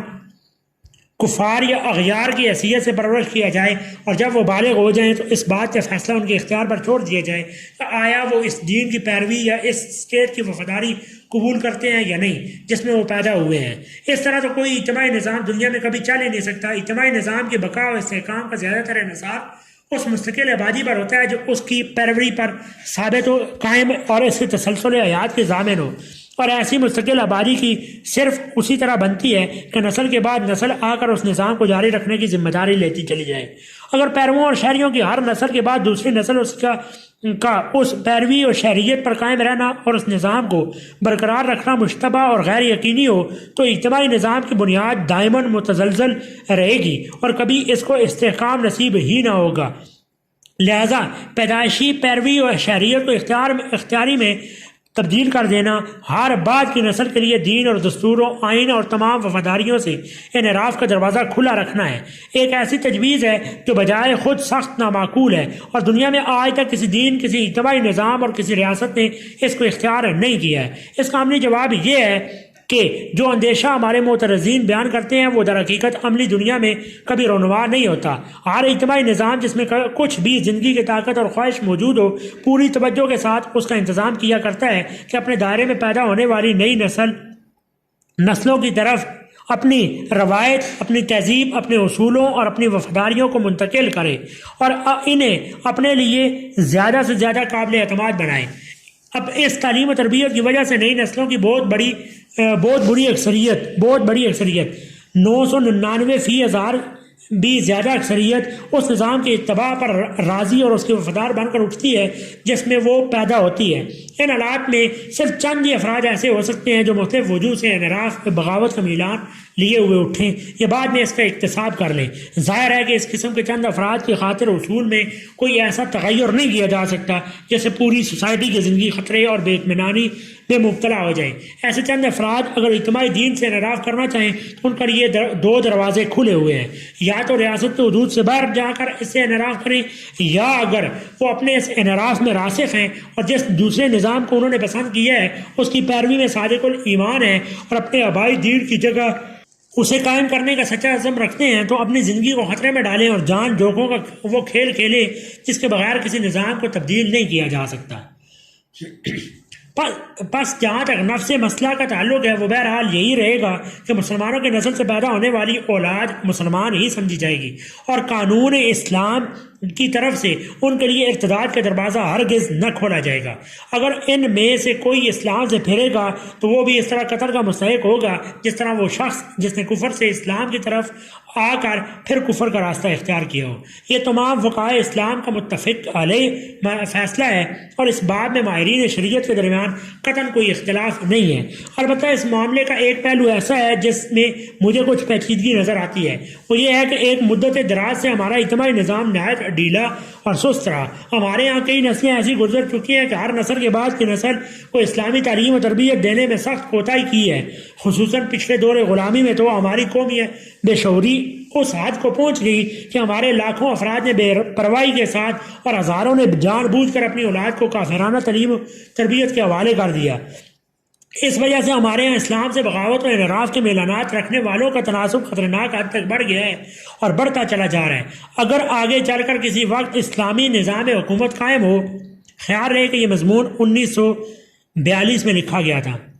اور قتل مرتد کا قانون نافذ کر کے ان سب لوگوں کو بزور اسلام کے دائرے میں مقید کر دیا گیا ہو جو مسلمان کی اولاد ہونے کی وجہ سے اسلام کے پیدائشی پیرو قرار دیے جاتے ہیں، تو اس صورت میں بلا شبہ یہ اندیشہ ہے کہ اسلام کے نظام اجتماعی میں منافقین کی ایک بہت بڑی تعداد شامل ہو جائے گی، جس سے ہر وقت ہر غداری کا خطرہ رہے گا۔ میرے نزدیک اس کا حل یہ ہے کہ واللہ موافق للصواب، کہ جس علاقہ میں اسلامی انقلاب رونما ہو وہاں کے مسلمان آبادی کو نوٹس دے دیا جائے کہ جو لوگ اسلام سے اعتقاداً و عملاً منحرف ہو چکے ہیں اور منحرف ہی رہنا چاہتے ہیں، وہ تاریخ اعلان سے 1 سال کے اندر اپنے غیر مسلم ہونے کا باقاعدہ اظہار کر کے ہمارے نظام اجتماعی سے باہر نکل جائیں۔ اس مدت کے بعد ان سب لوگوں کو جو مسلمانوں کی نسل سے پیدا ہوئے ہیں مسلمان سمجھا جائے گا، تمام قوانین اسلامی ان پر نافذ کیے جائیں گے، فرائض واجبات جو دینی کے التزام پر انہیں مجبور کیا جائے گا، اور پھر جو کوئی دائرہ اسلام سے باہر قدم رکھے گا اسے قتل کر دیا جائے گا۔ اس اعلان کے بعد انتہائی کوشش کی جائے کہ جس قدر مسلمان زادوں اور مسلمان زادیوں کو کفر کی گود میں جانے سے بچایا جا سکتا ہے بچا لیا جائے، پھر جو کسی طرح نہ بچائے جا سکیں انہیں دل پر پتھر رکھ کر ہمیشہ کے لیے اپنی سوسائٹی سے کاٹ پھینکا جائے، اور اس عمل تطہیر کے بعد اسلامی سوسائٹی کی نئی زندگی کا آغاز صرف ایسے مسلمانوں سے کیا جائے جو اسلام پر راضی ہوں۔ تبلیغ کفر کے باب میں اسلامی رویے کی معقولیت۔ سائل کا آخری سوال یہ ہے کہ اگر اسلامی ریاست کے دائرے میں تبلیغ کفر کی اجازت نہیں ہے تو عقلی حیثیت سے اس ممانعت کو کیسے جائز قرار دیا جا سکتا ہے؟ اس بات میں کوئی بحث کرنے سے پہلے ضروری ہے کہ جس تبلیغ کفر کی اسلام ممانعت کرتا ہے اس کی نوعیت واضح طور پر سمجھ لی جائے۔ اسلام اس چیز میں مانع نہیں ہے کہ دارالاسلام کے وجود میں کوئی غیر مسلم اپنی اولاد کو اپنے مذہب کی تعلیم دے یا اپنے مذہب کے عقائد اور اصول لوگوں کے سامنے تحریر یا تقریر کے ذریعے سے بیان کرے، یا اسلام پر اگر وہ کچھ اعتراضات رکھتا ہو تو انہیں تہذیب کے ساتھ تقریر و تحریر میں پیش کرے۔ نیز اسلام اس میں بھی مانع نہیں ہے اس کے کسی غیر مسلم کے خیالات سے متاثر ہو کر دارالاسلام کی ذمہ رعایا میں سے کوئی شخص اس کا مذہب قبول کر لے۔ ممانعت دراصل جس چیز کی ہے وہ یہ ہے کہ کسی مذہب یا نظام میں فکر و عمل کی تائید میں کوئی ایسی منظم تحریک اٹھائی جائے جو دارالاسلام کے حدود میں رہنے والوں کو اس مذہب یا نظام کی طرف دعوت دیتی ہو۔ ایسی منظم دعوت قطع نظر اس سے کہ وہ ذمیوں میں اٹھے یا باہر سے آنے والے غیر مسلموں کی طرف سے، بہرحال اسلام اپنے حدود میں اس کے ظہور کو برداشت کرنے کے لیے تیار نہیں ہے۔ اس کی صاف اور سیدھی وجہ یہ ہے کہ ایک منظم دعوت لامحالہ یا تو سیاسی نوعیت کی ہوگی یا مذہبی و اخلاقی نوعیت کی۔ اگر وہ سیاسی نوعیت کی ہو اور اس کے پیش نظر نظام زندگی کا تغیر ہو تو جس طرح دنیا کی ہر ریاست ایسی دعوت کی مزاحمت کرتی ہے اس طرح اسلامی ریاست بھی کرتی ہے، اور اگر وہ دوسری نوعیت کی دعوت ہو تو خالص دنیاوی ریاستوں کے برعکس اسلام اسے اس لیے گوارا نہیں کر سکتا کہ کسی ایک اعتقادی و اخلاقی گمراہی کو اپنی نگرانی اور حفاظت میں سر اٹھانے کا موقع دینا قطعی طور پر اس مقصد کی ضد ہے جس کے لیے اسلامی ملک کی زمام کار اپنے ہاتھ میں لیتا ہے۔ اس معاملے میں خالص دنیاوی حکومتوں کا طرز عمل اسلامی حکومت کے طرز عمل سے یقیناً مختلف ہے، کیونکہ دونوں کے مقاصد حکومت مختلف ہیں۔ دنیاوی حکومتیں ہر جھوٹ، ہر اعتقادی فساد اور ہر قسم کی بدعملی و بد اخلاقی کو، اور اسی طرح ہر مذہبی گمراہی کو بھی اپنے حدود میں پھیلنے کی اجازت دیتی ہیں اور خوب ڈھیلی رہتی ہیں، چھوڑے رکھتی ہیں جب تک کہ ان مختلف چیزوں کے پھیلانے والے ان کے وفادار رہیں اور ان کو ٹیکس ادا کرتے رہیں۔ ایسی کوئی حرکت نہ کریں جس سے ان کے سیاسی اقتدار پر آنچ آتی ہو۔ البتہ جن طریقوں سے اپنے سیاسی اقتدار پر آنچ آنے کا انہیں ذرا سا بھی خطرہ ہو جاتا ہے ان کو خلاف قانون قرار دینے اور قوت سے قتل دینے میں وہ ذرہ برابر بھی تعامل نہیں کرتی۔ ان کے اس طرز عمل کی وجہ سے یہ ہے کہ انہیں بندگان خدا کی اخلاقی اور روحانی فلاح سے کوئی دلچسپی نہیں ہے۔ ان کے لیے تو اپنا سیاسی اقتدار اور اپنی مادی اغراض ہی سب کچھ ہیں، مگر اسلام کو اصل دلچسپی